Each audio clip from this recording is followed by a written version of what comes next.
அழிந்து கொண்டிருக்கிற மனுக்குலத்தின் ஆசீர்வாதத்திற்காகவும் தேசங்களின் எழுப்புதலுக்காகவும் திறப்பிலே நின்று ஜெபிக்கும்படியாக தேவனால் ஆரம்பிக்கப்பட்ட ஜெபம்தான் திறப்பின் வாசல் ஜெபம். இந்த திறப்பின் வாசல் ஜெபமானது இயேசு விடுவிக்கிறார் ஊழியத்தின் மூலமாக 1980 ஆண்டு முதல் 4 மாவடியில் ஒவ்வொரு மாதமும் கடைசி சனிக்கிழமை தோறும் தடையில்லாமல் நடைபெற்று வருகிறது.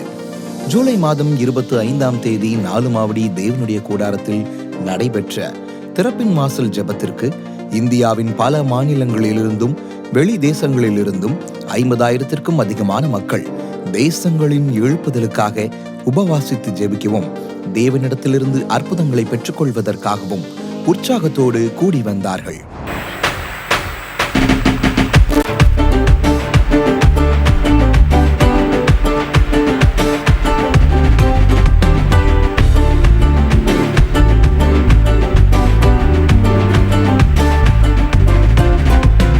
துதி செய்ய தொடங்கினதும் எதிரிகளை தங்களுக்குள் வெட்டுண்டு மடிய செய்தி. சொல்லுங்க, துதி செய்ய தொடங்கினதும் எதிரிகளை தங்களுக்குள் வெட்டுண்டு மடிய செய்தி. உம்மாலாகும் எல்லாமாகும், ஆமென். உம்மாலாகும் எல்லாமாகும், ஆகாதது எதுவும் இல்லை. உம்மாலாகாதது எதுவும் இல்லை, ஆகாதது எதுவும் இல்லை. உம்மாலாகாதது எதுவும் இல்லை.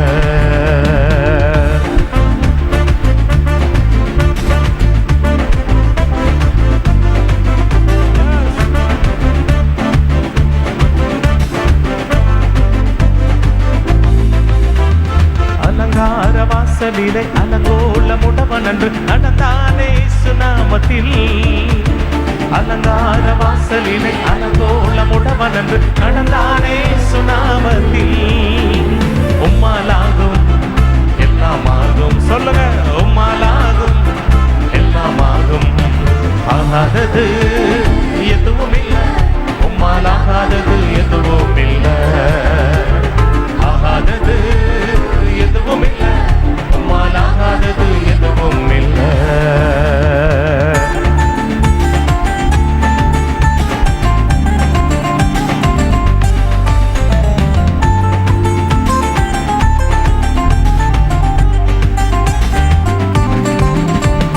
கண்ணீரை கண்டதாலே கல்லறைக்குள் சென்றவனை கரம் பிடித்து தூக்கி விட்டீர்.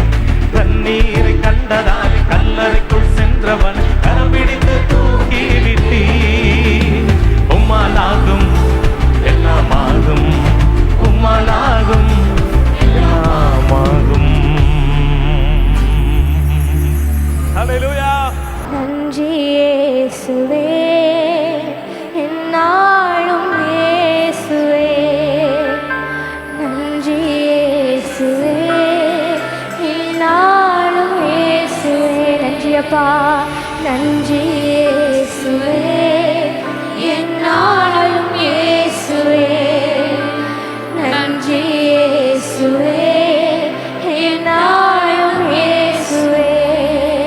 கரங்களை உயர்த்தி அவரை நோக்கி பார்த்து துதிக்கலாமா? உங்கள் வாய்களை திறந்து அவரை நோக்கி பார்த்து துதிங்க, அவரை துதிங்க, அவரை துதிங்க. இப்பொழுதே அவர் நம்ம மத்தியில் வந்துட்டாரு. நம்ம இவ்வளோ நேரம் அவரை துதிச்சோல்ல, அவரை துதிச்சோல்ல, நம்ம மத்தியில் அவர் உலாவி கொண்டு இருக்கிறார். அவருடைய மகிமை இந்த கூடாரம் முழுவதும் இறங்கி இருக்கிறது. அவருடைய மகிமை இந்த கூடாரம் முழுவதும் இறங்கி இருக்கிறது. எந்த ஸ்தானத்தில் அவருடைய நாமத்தை உயர்த்தினாலும் அவர் அந்த இடத்துல வந்து நம்மளை ஆசீர்வதிக்கிற தேவன். பரலோகத்தில் கோடான கோடி தூதர்கள் அவரை துதிச்சு கொண்டே இருக்கிறார்கள்.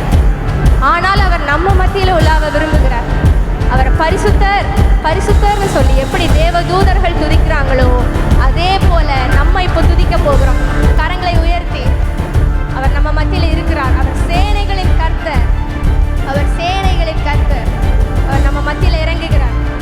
கோடான கோடி தூதர்கள் இப்போ நம்ம மத்தியில் இருக்கிறாங்க. கரங்களை உயர்த்தி அவரை பார்த்து நீர் பரிசுத்தர், நீர் பரிசுத்தர் அப்படின்னு அவரை பார்த்து பரிசுத்தர் பரிசுத்தர் பரிசுத்தர் பரிசுத்தர் ஆமென்.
பாடல் ஆராதனை வேளைக்கு பின் சகோதரர் சாம் ஜெபராஜ் அவர்கள் இந்திய மக்கள் கிறிஸ்துவின் அன்பை அறிந்து கொள்ளவும் வாலிபர்கள் சிறுவர்கள் மத்தியில் ரட்சிப்பையும் பாதுகாப்பையும் தேவன் கட்டளையிடவும் இயேசு விடுவிக்கிறார் ஊழியத்தின் மூலம் தாங்கி வரும் 1425 மிஷனரிகளை தேவன் வல்லமையாக பயன்படுத்தவும் ஜெபங்கள் ஏறெடுத்த போது கூடி வந்திருந்த தேவஜனங்கள் அனைவரும் அவர்களோடு இணைந்து பாரத்தோடு ஜெபித்தார்கள். சகோதரர் கிருபாகரன் அவர்கள் தமிழ்நாட்டில் செங்கல்பட்டு மாவட்டத்தின் எழுப்புதலுக்காகவும் இந்தியாவின் தெலுங்கானா மாநிலத்தின் எழுப்புதலுக்காகவும் அர்ஜென்டினா மற்றும் இஸ்ரேல் தேசத்தின் எழுப்புதலுக்காகவும் சிறப்பு ஜெபங்களை ஏறெடுத்தார்கள். தேவனுடைய கூடாரம் மோசே அரங்கத்தில் சிறுவர்களுக்கான எழுப்புதல் கூட்டம் மிக சிறப்பாக நடைபெற்றது. கலந்து கொண்ட அத்தனை சிறுவர்களும் தேவனை துதித்து பாடி ஜெபித்து கர்த்தருக்குள் பலப்பட்டார்கள்.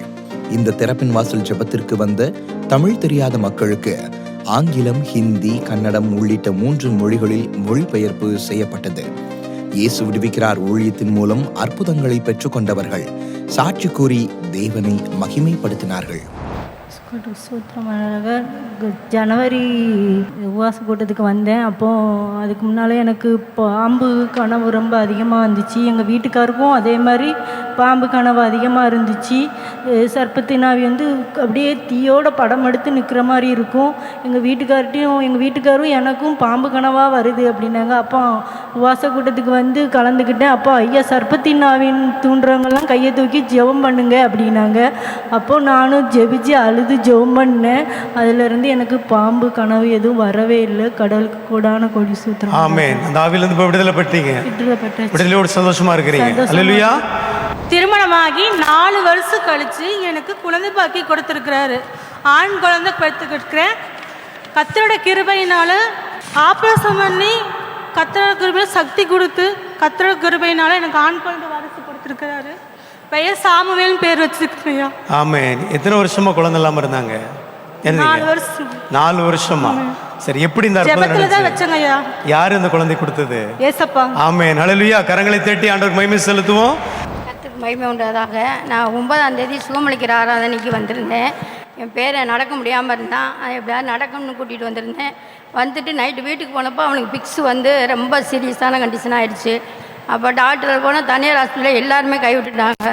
பெரிய ஆஸ்பத்திரிக்கு போங்க அப்படின்னு சொல்லிட்டாங்க. அப்புறம் சிஹெச்சுக்கு போய் நான் இங்கே இருக்கும்போது மயங்கெல்லாம் எல்லாருமே என்னை திட்டுனாங்க. நீ பிள்ளைய சாகடிக்கவா கூட்டிகிட்டு போனேன்னு எல்லாரும் திட்டுனாங்க. இப்போ நான் சொன்னேன், நான் கர்த்தரை நோக்கி போனேன். அவர் என்னை என்னை கைவிட மாட்டார், அவர் பார்த்துக்கிறோன்னு சொன்னேன். அப்புறம் மறுநாள் வரை அவன் கண்ணு விழிக்கவே இல்லை. அந்த லேசாக இருதயத்தில் பொண்ணு கொஞ்சம் ஓடிக்கிட்டு இருந்துச்சு. அப்புறம் மதியானம் போல் வெள்ளிக்கிழமை மதியம் இங்கே கால் பண்ணேன். ஒரு பிரதர் ஜெபம் பண்ணாப்புல. அந்த ஜெபம் பண்ணி ஒரு அரை மணி நேரத்தில் பிள்ளை கண்ணு விழிச்சிட்டான். கண்ணு விழிச்சு இப்போ நல்லா இருக்கேன். கர்த்தரோட இறையில நல்லா இருக்குன்னா இப்போ 1 வாரம் அங்கே இருந்து அவனுக்கு உயிர் கொடுத்த ஆண்டவருக்கு கோடான கோடி நன்றி செலுத்துக்கிறேன். அதே சுகமளிக்கிறதானதில் எனக்கு இந்த உதட்டில் ஒரு கட்டி இருந்துச்சு, இந்த கக்கலில் ஒரு கட்டி இருந்துச்சு. அந்த கட்டியும் மறைஞ்சிருச்சு இயேசுவின் நாமத்தினால. கர்த்தர் நாமம் மகிமைப்படுவது. Amen. Hallelujah. Praise the Lord. ನನ್ನ ಹೆಸರು ಸುಜಾತ. ನಾನು ಹಾಸನಿಂದ ಬಂದಿದ್ದೀನಿ. ನಮ್ಮ ಮದುವೆ ಆಗಿತ್ತು 2003. ನಾವು ರಕ್ಷಣೆಗೆ ಬಂದು 10 ವರ್ಷ ಆಗಿದೆ. ಆವಾಗಲಿಂದನೂ ನಮಗೆ ಮಾಟ ಮಂತ್ರದ ಶಕ್ತಿ 5 ದುರಾತ್ಮ ನನ್ನಲ್ಲಿತ್ತು. ಗೊತ್ತಿರಲಿಲ್ಲ ನಮ್ಗೆ ಹೀಗೆ ಅಂತ. 2013 ಆಕ್ಸಿಡೆಂಟ್ ಆಗಿ ನನ್ನ ಮಗನ ಕಾಲು ಮುರಿದೋಗಿ ನನ್ನ ಮಗಳು ಕೈ ಮುರಿದೋಯ್ತು. ಸೊ ನಮ್ಗೆ ಯಾಕೆ ಹಿಂಗೆ ಆಗ್ತಾಯಿದೆ ಅಂತ ಗೊತ್ತಿಲ್ಲ. ರಕ್ಷಣೆ ಮಾರ್ಗಕ್ಕೆ ಬಂದಿದ ಮೇಲೂ ಎಲ್ಲೋದ್ರೂ ನಮಗೆ ಬಿಡುಗಡೆ ಆಗ್ತಾ ಇರಲಿಲ್ಲ. 5 ಶಕ್ತಿ ನನ್ನ ಒಳಗಡೆ ಸೇರಿಕೊಂಡು ನನ್ನ ಮಗಳನ್ನ ಸಾಯ್ಸೋಕೆ ಹೋಗ್ತಾ ಇದ್ದೆ. ತಾಯಿನೂ ಸಾಯ್ಸೋಕ್ಕಿಲ್ಲ ಮಗಳನ್ನ. ಆದರೆ ನನ್ನ ಮೂಲಕ ನನ್ನ ಮಗಳನ್ನ ಚಾಕಾಕು ಕತ್ತಿಚ್ಚು ಸಾಯಿಸು ಅಂತ ಹೇಳೋದು, ನಮ್ಮ ಯಜಮಾನ್ರನ್ನು ಸಾಯಿಸು ಅಂತ ಹೇಳೋದು. ಒಂದಿನ ನನಗೆ ವಾಶ್ರೂಮ್ಗೆ ಹೋಗ್ಬೇಕಾದ್ರೆ ಯಾವಾಗಲೂ ನಮ್ಮ ಯಜಮಾನ್ರು ನನ್ನ ಮಗಳು ನನ್ನ ಜೊತೇಲಿರೋರು. ಒಂದಿನ ನೈಟ್ 12 ಗಂಟೆಲಿ ನಾನು ಒಬ್ಬಳೇ ವಾಶ್ರೂಮಿಗೆ ಹೋಗ್ತಾ ಇದ್ದೆ. ಡೋರ್ ಹಾಕೊಂಡಿರಲಿಲ್ಲ. 5 ಶಕ್ತಿಗಳು ಬಂದು ನನ್ನ ಒಳಗಡೆ ಸೇರ್ಕೊಬಿಟ್ಟು ನನ್ನ ಕಣ್ಣೆಲ್ಲ ಆಚೆ ಎಳೆದು ಆಗ್ತಾಯಿದ್ದು. ಫುಲ್ ಕೈ ಕಾಲೆಲ್ಲ ಅದ್ಮ್ಕೊಬಿಟ್ಟು ಇವತ್ತು ನಾನು ನಿನ್ನ ಬಿಡಲ್ಲ ಅಂತ. ಆ ದಿನ ನಾನು ಮರಣ ನೋಡಿ ಆಚೆ ಬಂದಿದ್ದೀನಿ. ನನ್ನ ಆತ್ಮ ಗೇಟ್ ಹತ್ರ ಹೋಗೋದು ವಾಪಸ್ ಬರೋದು. ಯೇಸು ಸ್ವಾಮಿ ನನ್ನನ್ನು ಸಾಯಕ್ಕೆ ಬಿಡ್ತಾ ಇರಲಿಲ್ಲ. ನಾನು ದೇವರಲ್ಲಿ ಕೇಳ್ಕೊಂಡೆ, ದೇವರೇ ನನ್ನ ಮಕ್ಕಳಿಗೋಸ್ಕರ ನಾನು ನಿನಗೋಸ್ಕರ ಬದುಕ್ತೀನಿ. ನಾನು ಸತ್ತರೆ ನನ್ನ ಮಕ್ಕಳು ತಬ್ಲಿ ಆಗ್ತವೆ. ಬದುಕಿರೋವಷ್ಟು ದಿನ ನಿನ್ನ ಸೇವೆ ಮಾಡ್ತೀನಪ್ಪ, ನನ್ನನ್ನು ಬದುಕಿಸು ಅಂತ. ನಮ್ಮ ಯಜಮಾನ್ರು ಎಲ್ಲ ಕಡೆ ಕರ್ಕೊಂಡೋದ್ರು. ಎಲ್ಲೋದ್ರೂ ನನಗೆ ಬಿಡುಗಡೆ ಆಗ್ತಾ ಇರಲಿಲ್ಲ.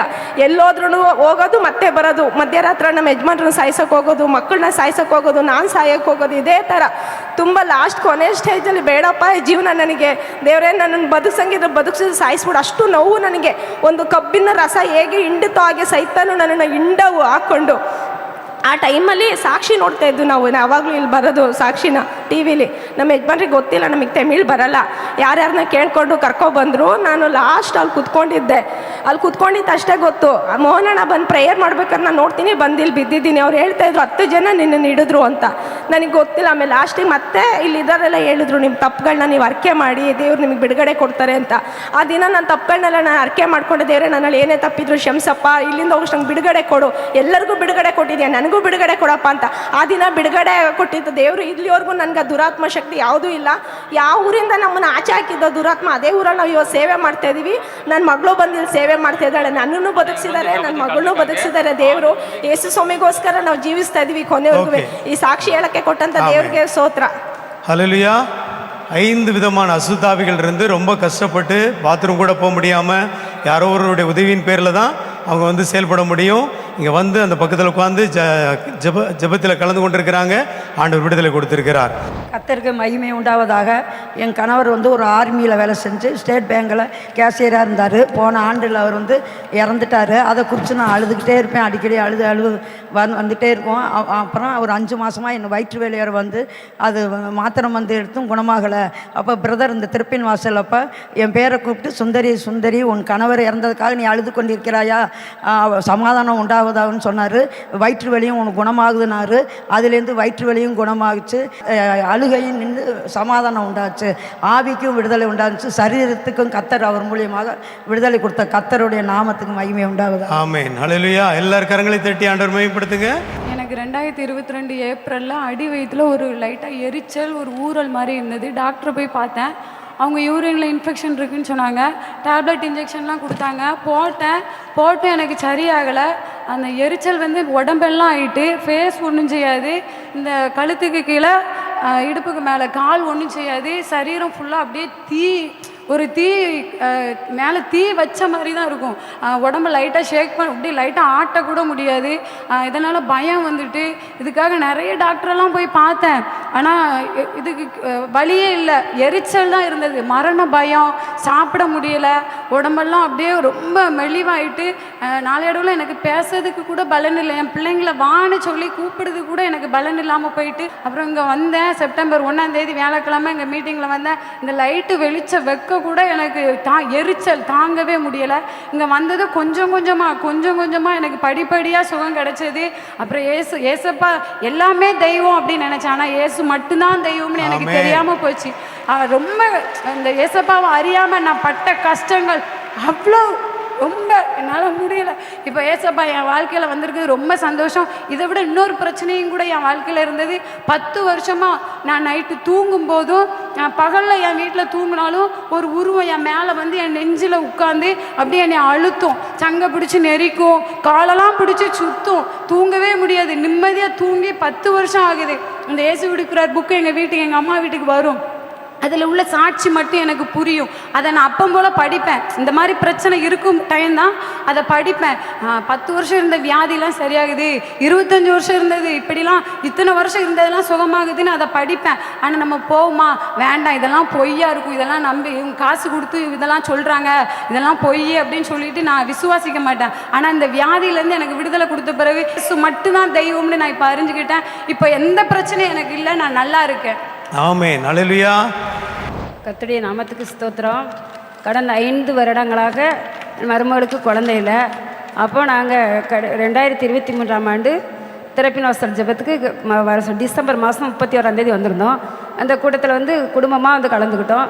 அப்போது மோகனன் சொன்னாங்க, இந்த மாதிரி நீங்கள் ஜெபம் முடிஞ்சதுக்கப்புறம் குழந்தைகளுக்காக நான் கற்பத்திங்கனி இல்லாதவங்களுக்காக நாங்கள் ப்ரேயர் பண்ண போகிறேன், அதில் நீங்கள் வந்திருந்தீங்கன்னா கணவன் மனைவியுமா ப்ரேயர் பண்ணுங்கள், நான் தலையில் கை வச்சு ஜெபம் பண்ணுறேன்னு சொன்னாங்க. அந்த கூட்டம் முடிஞ்ச உடனே அதுக்காக நாங்கள் ப்ரேயர் பண்ணோம். அப்போ அவங்க சொன்னாங்க, நீர்க்கட்டி இருக்குது, அதனால் கற்பத்திங்கனே ஆண்டவர் ஆனால் தருவார் அப்படின்னு சொல்லி சொன்னாங்க. நாங்கள் விசுவாசத்தோடு இந்த இடத்துல ஜெபம் பண்ணிட்டு போனோம். 2023ஆம் ஆண்டு கடைசி டிசம்பர் 31ஆம் தேதி ஜெபம் பண்ணோம். ஆனால் 2024ஆம் ஆண்டு ஜூன் மாதத்தில் ஆண்டவர் கற்பந்தரிக்க உதவி செய்தார். அதே மாதிரி 24ஆம் ஆண்டு பிப்ரவரி 3ஆம் தேதி அழகான ஒரு ஆண் குழந்தை தந்தார். அந்த ஆண் குழந்தைக்கு நாங்கள் ஜெபம் பண்ணும்போதே நாங்கள் சொல்லிக்கிட்டே இருந்தோம், ஏசப்பா எங்களுக்கு ஆண் குழந்தை தான் வேணும் அப்படின்னு சொல்லி நாங்கள் ப்ரேயர் பண்ணோம். நம்முடைய தேவன் ஜெபத்தை கேட்கிற தேவன். அற்புதமாக நாங்கள் கேட்ட கற்பத்திங்கனே ஆண்டவர் ஆண் குழந்தையை அழகாக கொடுத்துட்டார். கர்த்தருடைய நாமத்துக்கு ஸ்தோத்திரம். ஆமென். ஹல்லேலூயா. கர்த்தருடைய நாமத்துக்கு மகிமை உண்டாவதாக. இன்னைக்கு ஜீவனோட ஆண்டவர் இந்த இடத்துல என்ன சாட்சியாக வச்சுருக்கேன். அவருடைய கிருபை. ஆக்சிடெண்ட் ஆன போது ஒரு இடத்துல அது ஒரு அவுட்ரு, அந்த இடத்துல எங்களை யாருமே பாதுகாக்க முடியாத இடத்துல. ஆனால் எங்கள் பொண்ணு மயக்கம் அடித்து விழுந்துட்டாங்க. நான் மட்டுக்கும் தண்ணி தெளித்து உடனே முகம் தெளித்து எழுந்துட்டேன். எழுந்த உடனே யாருக்கும் ஃபோன் பண்ணல, செபிக்கிறதுக்காக 4 மாடி மட்டும் தான் ஃபோன் பண்ணி எனக்காக சோமண்ணுங்க ஒரு வார்த்தை தான் சொன்னேன். ஆம்புலன்ஸு கூட ஃபோன் பண்ணலை, யாரோ ஒருத்தர் பண்ணாங்க. எங்களை தாண்டி ஒரு ஆக்சிடெண்ட் நடந்திருக்குது, அங்கே போகிற ஆம்புலன்ஸ் வந்து எங்களை தூக்கிட்டு வந்தாங்க. எங்கள் பொண்ணுக்கு இந்த சைடில் அடி ரத்தமாக ஊற்றுது, காலில் அடி ரத்தமாக ஊற்றுது, நினைவே இல்லை. அதே நேரத்தில் எனக்கும் மண்டையில் அடி, முதுகில் அடி, எலும்பெல்லாம் அந்த சைடெலாம் உடஞ்சிச்சின்னு சொன்னாங்க. ஆனாலும் எனக்கு ஆண்டவர் அந்த நேரத்தில், எனக்கு வயசு 74, அந்த நேரத்தில் ஆண்டவர் எனக்கு ஜீவனோடு எழுந்து தைரியமாக பேச வச்சார். போலீஸ் கேட்குற வார்த்தைக்கு பேசுகிறேன். அவன் ஹாஸ்பிட்டலுக்கு வந்த உடனே டாக்டருங்க கேட்குறாங்க, ஆம்புலன்ஸில் வந்த உடனே எங்கள் பொண்ணை மட்டும் படுக்க வச்சு தான் எடுத்துகிட்டு போகிறாங்க ஹாஸ்பிட்டலுக்குள்ளே. டாக்டர்னு கேட்குறாங்க, உங்களுக்கு யாரும் இல்லையான்றாங்க. நான் கம்முன்னு இருந்தேன். யார் உங்கள் கூட வந்திருக்கான்னு கேட்டாங்க. இயேசு வந்திருக்காருன்னு சொன்னேன். அதோடு அவங்க அமைதியாயிட்டாங்க. அந்த இடத்துல எங்கள் பொண்ணுக்கு மயக்கமே தெரியல. திரும்பவும் நான் ஃபோன் பண்ணி பண்ணிகிட்டே இருந்தேன். அப்போ ஆண்டவர் கிருபையினால் அன்றைக்கி நைட்டு தான் அவங்களுக்கு நினைவு வந்தது. அதுக்கப்புறம் மறுநாள் நாங்கள் டிஸ்சார்ஜ் ஆகி காஞ்சிபுரம் வந்துட்டோம், சென்னைக்கு வந்துட்டோம். காஞ்சிபுரத்துலேருந்து வந்ததுக்கப்புறம் ஏப்ரல் மாதம் இந்த சம்பவம் நடந்தது. அப்போது ஹாஸ்பிட்டலில் போய் பெரிய பெல்ட்டெல்லாம் போட்டுக்கிட்டு வந்தாங்க. இரவும் பகலும் அந்த பெல்ட்டோடு தான் இருக்கணும். அப்படிலாம் நான் கஷ்டப்பட்டேன். அந்த சூழ்நிலையில் மே மாதம் பிரதர் வந்தார், சின்னமலை சர்ச்சுக்கு வந்து ப்ரேயர் பண்ண வந்தார். அந்த இடத்துல நான் போனேன். எங்கள் என்ன சூழ்நிலை நாங்கள் போனோமோ எல்லாத்தையும் சகோதரர் மூலிமா எல்லாத்தையும் ஆண்டவர் வெளிப்படையாக சொன்னார். எனக்கு அங்கேயே துக்கம், அப்படியே ஆண்டவரே இப்படி பேசுகிறீங்களேப்பா அப்படின்னு நான் ஆண்டவர்கிட்ட சந்தோஷமாக கண்ணீரோட பண்ணிட்டு போனேன். அன்னைக்கு ஜெபிச்சுக்கிட்டு வந்ததுக்கப்புறம் இந்த முதல்லாம் புண்ணாக இருந்தது, அந்த பெல்ட்டோட நல்லா ஆயிடுச்சு ஆண்டவர் கிருபையால். ஏன் எனக்கு இந்த சூழ்நிலை என் ஆண்டவர் பாதுகாத்தான்னு கேட்டால், எங்கள் சொந்தக்காரில் 50 வயசில் இதே போலீஸாக இருந்து எங்கள் அண்ணி தம்பி அதே ஆக்சிடெண்ட்டில் இறந்து போயிட்டாங்க. சும்மா அப்படி தட்டி தான் விட்டாங்க, இறந்துட்டாங்க விழுந்த இடத்துல 50 வயசில். அதே சூழ்நிலை எங்கள் ஓரவத்திக்கு தங்கச்சி வீட்டுக்காரு, அதே சூழ்நிலை எங்கள் வீட்டுக்காருக்கு தம்பி, அதே போல் எல்லாருமே போலீஸு 50 வயசில் கீழே தட்டி விட்ட சூழ்நிலை விழுந்து அந்த ஆக்சிடெண்ட்டில் மறிச்சிட்டாங்க. இன்றைக்கி எங்கள் 2 பேரும் இன்றைக்கி ஜீவனோட அந்த இடத்த சாட்சி சொல்ல கொண்டு வந்தாருன்னா, என்ன ஆண்டவருக்கு நான் எத்தனை நன்றி சொன்னாலும் முடியாது. இந்த சுகத்தோடு கொண்டு வந்திருக்காரு. கர்த்தர் நாம மகிமைப்படுவதா. ஆமென். ஹல்லேலூயா. கர்த்தருக்கு ஸ்தோத்திரம். எங்கள் பேர் மோசஸ், தூத்துக்குடியிலேருந்து வரோம். கல்யாணம் ஆகி 2 வருஷம் குழந்தை இல்லாமல் இருந்திருந்தோம். ஒவ்வொரு மாதமும் நாங்கள் ரொம்ப எதிர்பார்த்துட்டு இருப்போம். பட் ஆனால் எல்லாம் ஏமாற்றமாக தான் இருக்கும். எத்தனையோ நாட்கள் நாங்கள் அழுதுருக்கிறோம்.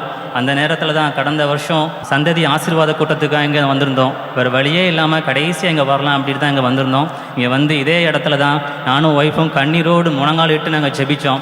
அன்னாளின் கண்ணீரை காண்கிற தேவன் எங்கள் கண்களை காண்கி எங்களுக்கு கட்டாய ஒரு குழந்தையை கொடுப்பார் என்று ஒரு விசுவாசத்தோடு போனோம். கர்த்தருடைய நாமத்தினால அதே மாதம் ஒய்ஃபு கன்சீவ் ஆனாங்க. இப்போ ஒரு அழகான பெண் குழந்தையோடு நாங்கள் சாட்சியோடு நிற்கிறோம். ஹல்லேலூயா. நான் இங்கே 15 வருஷம் ஆச்சு வந்து. நான் வராமல் தான் இருந்தேன். அப்போ என் பொண்ணு என்ன கூப்பிட்டா, வாமா 7 நாள் முகாம் போட்டிருக்க, நீ கண்டிப்பாக வா அப்படின்னு சொன்னால் நான் வந்தேன். 7 நாள் நாங்கள் தங்கியிருந்தேன். மே மாதம் கடைசியில் நான் தங்கியிருந்தேன். அப்போ எனக்கு எப்போதுமே வலது கால் வலிச்சு முட்டு வலி ரொம்ப இருக்கும், கால் பாதமும் 2 ரொம்ப வலிக்கும். அப்போ நான் இருந்து ஜெபம் பண்ணும்போது காலை நீட்டியே தான் வைக்க முடியும், மடக்க முடியாது, எந்திரிக்கவும் ரொம்ப நான் கஷ்டப்படுவேன். அப்போ நான் நல்லா ஜெபம் பண்ணேன், எனக்கு கால் நடக்க முடியலையே ஏசப்பா, எனக்கு டக்குன்னு எந்திரிக்கவும் முடியலையே அப்படின்னு சொல்லி நான் ரொம்ப கண்ணீரோடு நான் கடவுள்கிட்ட நான் ஜெபம் பண்ணேன். 7ஆவது நாள் அந்த சனிக்கிழமை திறப்பின் வாசல் ஜெபத்தில் நான் ரொம்ப அழுது நான் கண்ணீர் விட்டு ஜெபம் பண்ணும்போது எனக்கு கண்டிப்பாக எனக்கு விடுதலை கிடைக்கணும் அப்படின்னு நான் ஜெபம் பண்ணேன். அப்போ மோகனானா சொன்னாங்க, நான் ஜெபிச்ச எண்ணெய் எல்லாருக்கும் கொடுத்தாங்க. அப்போ எனக்கு நானும் வாங்கினேன் இந்த எண்ணெய். இப்போ எங்கே வலியோ அந்த வலி உள்ள இடத்துல போட்டு ஜெபம் பண்ணி போடுங்க, அந்த வலி உங்களுக்கு உடனே கேட்கும் அப்படின்னாங்க.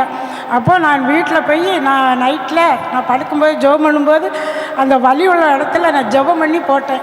எனக்கு அதுலேருந்து கால் முட்டு வலி, கால் வலி எல்லாமே நல்லா விடுதலை நல்லாயிருச்சு. இப்போ சந்தோஷமா இருக்கிறீங்க?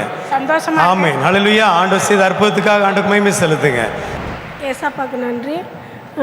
போன வருஷம் ஜூலை மாதத்தில் எங்கள் மருமகளுக்கு ரொம்ப சீரியஸாக இருந்துச்சு. சும்மா கொஞ்சம் ஜுரமாக இருந்துச்சு. சார் நார்மல் ஜுரம்ட்டு ஹாஸ்பிட்டலுக்கு கொண்டு போனோம். அப்புறம் பார்த்தா ஜாஸ்தி ஜுரம் இருந்துச்சு, இன்ஃபெக்ஷன் ஆகிட்டுருந்துச்சி, லிவர் இன்ஃபெக்ஷனு, அப்புறமா டெங்கு ஜுரம், 400 சுகரே இருக்குல்ல அந்த மாதிரி 400 சுகரு அப்படியெல்லாம் ஜாஸ்தியாக தான் ஹாஸ்பிட்டலுக்கு போனால் டாக்டர் முடியாதுன்னு சொல்லிட்டாங்க.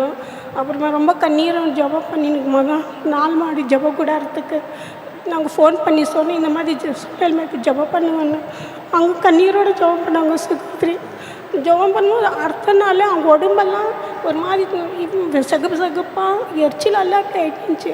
அவங்களுக்கு என்ன முடியுதுன்னு தெரியல. அப்போது அடுத்த நாள் அவங்க ஜபம் பண்ணுங்க 4 மாடி 24 ஜபம் பண்ணோடனே என்ன நடந்தது? அடுத்த நாளில் 12 மணி நைட்டு 12 மணி இருக்கும்.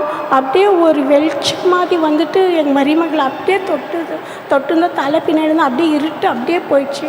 அவங்களுக்கு அந்த பயத்துலேருந்து இருள் விலகிருச்சு, பயம் போயிடுச்சு. அவங்க மனசுக்குள்ளே ப்ரே பண்ணிங்க, என் பாவத்தை அவங்களுக்கு தூக்கம் வரல, மனசுக்குள்ளே கொஞ்சமாக நினச்சாங்க, என் பாவத்தை மன்னிங்க ஏசப்பான்னு அப்படி சொல்லுங்க. ஒரு வெளிச்சம் மாதிரி வந்து இறங்கி அந்த இருட்டு வந்தது பின்னாடி இருந்து அப்படியே போயிடுச்சு. அப்புறமா அதே ஒரு 2-3 மாதம் கழிச்சு சிறுநீர் பிரச்சனையில் இவ்வளோ எலும்பிச்சு போல அவ்வளோ பேர் கட்டி வந்துட்டுச்சு. அவங்களுக்கு டாக்டர்கிட்ட போய் காமிட்டாக்கா ஆப்ரேஷன் பண்ணு சொன்னாங்க. அங்கே ஆப்ரேஷன் பண்ண ரொம்ப கஷ்டமாக இருக்கும் மேனிட்டு கண்ணீரோட ஜெபம் பண்ணி அதே 4 மாடிக்கு ஜெபம் பண்ணோம். நாங்கள் ஃபோன் பண்ணி ஃபோன் பண்ணி சொன்னோம், இந்த மாதிரி சூழ்நிலை ஜெபம் பண்ணுங்கன்ட்டு. அவங்க கண்ணீரோட சகோதரி ஜெபம் பண்ணாங்க. பண்ணும்போது சரி நாங்கள் அடுத்த நாள் போனோமே ஹாஸ்பிட்டலுக்கு ஆப்ரேஷன் பண்ணுங்கன்ட்டு ரெடி ஆகிட்டு நாங்கள் ஆட்டோவில் பாதி வழியில் தான் போனோம். அந்த கட்டி எப்படி கரைஞ்சிச்சேன்னே தெரில. என் தேவனை அற்புதம் செய்ய. கர்த்தருக்கு ஸ்தோத்திரம். இவங்க பாப்பா 2021 பிறந்தாங்க சார். அப்போ 3ஆம் நாள்லேயே அவங்க குழந்தை உயிரோடு இருக்காது, அவ்வளோதான், நீங்கள் வீட்டுக்கு எடுத்துகிட்டு போங்க அப்படின்னு சொன்னாங்க. நாங்களும் என்னடா பண்ணுறது இப்படி சொல்லிட்டாங்களே அப்படின்ட்டு கர்த்தர் மேலே பாரத்தை போட்டு அங்கே டெலிவரி ஹாஸ்பிட்டல்லேருந்து நாங்கள் கோயம்புத்தூர் ஜிஹெச் எங்களை ஷிஃப்ட் பண்ணுங்க அப்படின்னு பார்த்துருந்தோம். அப்புறம் அங்கேருந்து 2-3 நாளாக இவங்களுக்கு எந்த ட்ரீட்மெண்ட்டுமே பண்ணலை, அவ்வளோதான் அப்படின்ற மாதிரி இருந்தது. அப்புறம் இந்த சேனல் மூலிமா தான் வாட்ஸ்அப்பில் நாங்கள் இந்த மாதிரி ப்ரேயர் பண்ணுங்க அப்படின்ட்டு சொன்னதுக்கப்புறம் ஒரு 20 நாள் அங்கேருந்து நல்லா இருந்தாங்க. இப்போ நல்லா இருக்காங்க. 5 வருஷமாக இப்போ நல்லா இருக்காங்க. 5 வருஷமாக இருந்த பிரச்சனை இல்லை சார், 20 நாள் மட்டும்தான் அந்த பிரச்சனை. ஹல்லேலூயா. ஆண்டவர் இந்த குழந்தைக்கு பாருங்க அற்புதமா ஆண்டவர் சுகம் கொடுத்திருக்கிறார். எல்லாரும் கரங்களை தட்டி ஆண்டவர் மேம்படுத்துவோமா. திறப்பின் வாசல் ஜெபத்திற்கு கடிதம் மற்றும் தொலைபேசி மூலம் ஜெபிக்க கேட்டுக்கொண்டவர்களுக்காக சகோதரி செல்லாராணி அப்பாத்துரை அவர்களும், வந்திருந்தவர்கள் எழுதிய ஜெபக்குறிப்புக்காக சகோதரி ஆஷ்லி எபனேசர் அவர்களும் சிறப்பு ஜெபத்தை ஏறெடுத்தார்கள். இறுதியாக சகோதரர் மோகன் சிலாஸ்ரஸ் அவர்கள் அமெரிக்காவிலிருந்து வீடியோ பதிவின் மூலம் வாழ்த்து செய்தியை பகிர்ந்து கொண்டு ஜனங்களின் ஆசீர்வாதத்திற்காக ஜெபித்தார்கள். இறுதியாக சகோதரி ஜாய்ஸ் லாசரஸ் அவர்கள் நீ ஆசீர்வாதமாய் இருப்பாய் என்ற தலைப்பில் ஆபிரகாமின் வாழ்வில் தேவன் ஆசீர்வதித்த விதத்தை குறித்த தேவ செய்தியை பகிர்ந்து கொண்டார்கள். எனக்கு அருமையானவர்களே, நீ ஆசீர்வாதமாய் இருப்பாய். ஆதியாகமம் 2ஆம் அதிகாரம் 1, 2, 3 வசனத்தை நாம் பார்ப்போம். ஆனால் ஆண்டவர் ஆபிரகாமுக்கு ஒரு வாக்கு கொடுக்குறாரு, நீ ஆசீர்வாதமாய் இருப்பாய் என்று சொல்லி. நீ ஆண்டவர் நம்மை பார்த்து சொல்லுகிறாரு, நீ ஆசீர்வாதமாக இருப்பாய் என்று சொல்லி. நாம் ஒவ்வொருவரும் சொல்லுவோம், இந்த நாளில் ஆண்டவர் கொண்டு வந்திருக்கிறாரு, ஆண்டவர் என்னை ஆசீர்வதிப்பார் என்று சொல்லுவோம். எல்லாரும் சொல்லுங்கள், எல்லாரும் சொல்லுங்கள். எனக்கு இருதயத்தில் கை வச்சு ஜெபம் பண்ணுங்க. ஆண்டவர் எங்களை கொண்டு வந்திருக்கிறாரு, நீர் எங்களை ஆசீர்வதின்னு சொல்லி கேளுங்க. ஆண்டவர் ஆசீர்வதிப்பார். நீ ஆசீர்வாதமாக இருப்பாய் என்று சொல்லி ஆண்டவர் வாக்கு கொடுத்திருக்கிறாரு. ஆதியாகமம் 12ஆம் அதிகாரம் 1, 2, 3 வசனம். கர்த்தர் ஆபிரகாமை நோக்கி, நீ உன் இனத்தையும் உன் தேசத்தையும் உன் தகப்பன் வீட்டையும் விட்டு புறப்பட்டு நான் உனக்கு காண்பிக்கும் தேசத்துக்கு போ. நான் உன்னை பெரிய ஜாதியாக்குவேன், உன்னை ஆசீர்வதிப்பேன், நீ ஆசீர்வாதமாய் இருப்பாய். 3ஆம் வசனத்தை பார்த்தீங்கன்னா, உன்னை ஆசீர்வதிக்கிறவர்களை நான் ஆசீர்வதிப்பேன், உன்னை சபிக்கிறவர்களை நான் சபிப்பேன், பூமியில் உள்ள வம்சங்கள் எல்லாம் உனக்குள் ஆசீர்வதிக்கப்படும். நீ ஆசீர்வாதமாய் இருப்பாய் என்று சொல்லி ஆண்டவர் உங்களுக்கு வாக்கு கொடுக்கிறார். ஒருவேளை நீங்கள் இதுவரைக்கும் இருந்த நிலைமையில் அல்ல, ஆண்டவர் உங்கள் வாழ்க்கையை ஆசீர்வதிப்பார். ஆண்டவர் உங்கள் குடும்ப வாழ்க்கையை ஆசீர்வதிப்பார், ஆவிக்குரிய வாழ்க்கையை ஆசீர்வதிப்பார், உங்களுடைய தேவைகளை சந்திப்பார். நீங்கள் எதிர்பார்த்துருக்க நன்மையான காரியங்களை தேவன் உடைய வாழ்க்கையில் செய்வார். நீ ஆசீர்வாதமாக இருப்பாய். எனக்கு அருமையானவர்களே, வேத புத்தகத்தில் நாம் பார்க்கும்போது ஆபிரகாமை குறித்து நாம் பார்ப்போமானால், ஆபிரகாமை ஆண்டவர் தெரிந்து கொள்வதற்கு முன்பாக ஆபிரகாம் விக்கிர வணக்கம் செய்தவன், விக்கிர வணக்கத்துக்கு பின்னால் கிடந்தவன். ஆபிரகாம் விக்கிர வணக்கம் செய்தவன், விக்கிர வணக்கத்துக்கு பின்னால் இருந்தவன். அவன் ஆபிரகாம் கல்தேயர் தேசத்தை சார்ந்தவன், கல்தேயர் தேசத்தை சார்ந்தவன். ஆபிரகாம் கல்தேயர் தேசத்தை சார்ந்தவன். அவன் ஊர் என்ற பட்டணத்தில் அவன் இருக்கிறான். ஆபிரகாம் இருக்கிறான். இப்போ அந்த பட்டணம், கல்தேயர் பட்டணம் விக்கிரங்களால் நிறைந்த பட்டணம். விக்கிரங்களை செய்து, புது புது விக்கிரங்களை செய்து வணங்கி வந்தாங்க. அது மட்டுமல்ல, இந்த கல்தேயர் பட்டணம் பூசாரிகளால் நிறைந்த பட்டணம். ஆபிரகாம் குடும்பம் அங்கே இருந்தது. ஆபிரகாம் விக்கிர வணக்கம் செய்து கொண்டிருந்தான். அவன் குடும்பமும் விக்கிர வணக்கம் செய்து கொண்டிருந்தது. கல்தேயர் தேசத்தை பார்ப்போமானால் அங்கே உள்ள ஜனங்கள் மனுஷனுடைய பொருட்களை எல்லாம் அபகரிக்கிறவங்களாக இருந்தாங்க. கல்தேயர் தேசம் பயங்கரமான ஒரு இடமாக இருந்தது. பாதைகள் எல்லாம் தகர்த்து போடுறவங்களாக இருந்தாங்க. பாதைகள், சரியான பாதைகளை எல்லாம் தகர்த்து போடுறவங்களா இந்த கல்தேயர் காணப்பட்டாங்க. பரிசுத்த குறைச்சலான காரியங்களை இந்த கல்தேயர் செய்தார்கள். தேவனுக்கு பிரியமில்லாத பரிசுத்த குறைச்சலான காரியங்களை செய்தார்கள். விதவிதமான விக்கிரங்களை செய்து வழிபட்டு வந்தார்கள். இந்த சூழ்நிலையில் தான் ஆண்டவருடைய கண்கள் ஆபிரகாம் மீது வைக்கப்பட்டது. சங்கீதம் 4:3 பார்த்தோம்னா, சங்கீதம் 4 சங்கீதம் 3 பார்த்தோம்னா, பக்தி உள்ளவனை கர்த்தர் தமக்காக தெரிந்து கொண்டார். பக்தி உள்ளவனை கர்த்தர் தமக்காக தெரிந்து கொண்டார். ஆபிரகாம் விக்கிர வணக்கம் செய்யக்கூடியவன், விக்கிரத்துக்கு பின்னாலே இருந்தவன். ஆனால் ஆண்டோடைய கண்கள் அவனை தெரிந்து கொண்டது. எனக்கு அருமையானவர்களே, ஒவ்வொரு மாதமும் சிறப்பு நாள் ஜெபம் முடிஞ்ச உடனே நாங்கள் ஜெபம் பண்ணும்போது பார்த்தோன்னா நிறைய ஜனங்க, இந்து ஜனங்க வர்றாங்க. இயேசுவை பற்றி அவங்களுக்கு தெரியாது ஆனால் வராங்க.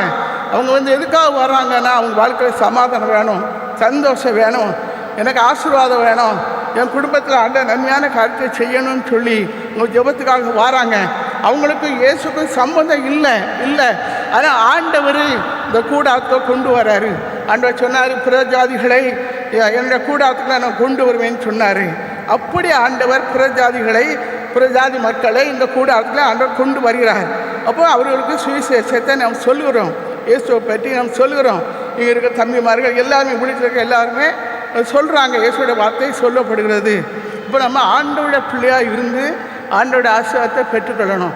இப்போ ஆபிரகாமை ஆண்டவர் அழைக்கிறாரு. இப்போ ஆபிரகாமை பார்த்து ஆண்டவர் சொல்கிறாரு. ஆண்டவர் ஆபிரகாம் கூட பேசுகிறாரு. நீ உன் இனத்தையும் உன் தகப்பன் வீட்டையும் உன் சொந்த பந்தத்தையும் விட்டுட்டு என்ன பின்பற்றி வா. நீ என்ன பின்பற்றி வா, பெரிய ஜாதி ஆக்குவேன், நான் உன்னை பெரிய ஜாதி ஆக்குவேன், நான் உன்னை ஆசீர்வாதமாக வைப்பேன்னு சொல்லி ஆண்டோடைய வார்த்தை ஆபிரகாமுக்கு சொல்லப்படுறது.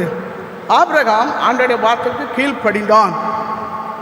ஆபிரகாம் ஆண்டோடைய வார்த்தைக்கு கீழ்ப்படிந்து ஆண்டவர் சொன்ன காரியத்தை கேட்டு ஆண்டவருக்கு பின்னால் வரான். ஆண்டவர் சொல்கிறான், ஜன பந்துகளை எல்லாம் விட்டு நீ பிரிந்து நீ வா அப்படின்னு சொல்கிறாரு. இப்போ ஆண்டவர் தனக்காக ஆபிரகாமை பிரித்து எடுக்கிறாரு. புறஜாதி குடும்பத்திலேருந்து ஆண்டவர் பிரித்து எடுக்கிறாரு. எனக்கு அருமையானவர்களே, நம்முடைய சகோதரர் அவர்கள் இந்து குடும்பத்தில் உள்ளவங்க தான். நம்முடைய சகோதரர் அவர்கள் இந்து குடும்பத்தில் உள்ளவங்க இல்லையா? இந்து குடும்பத்தில் உள்ளவங்க.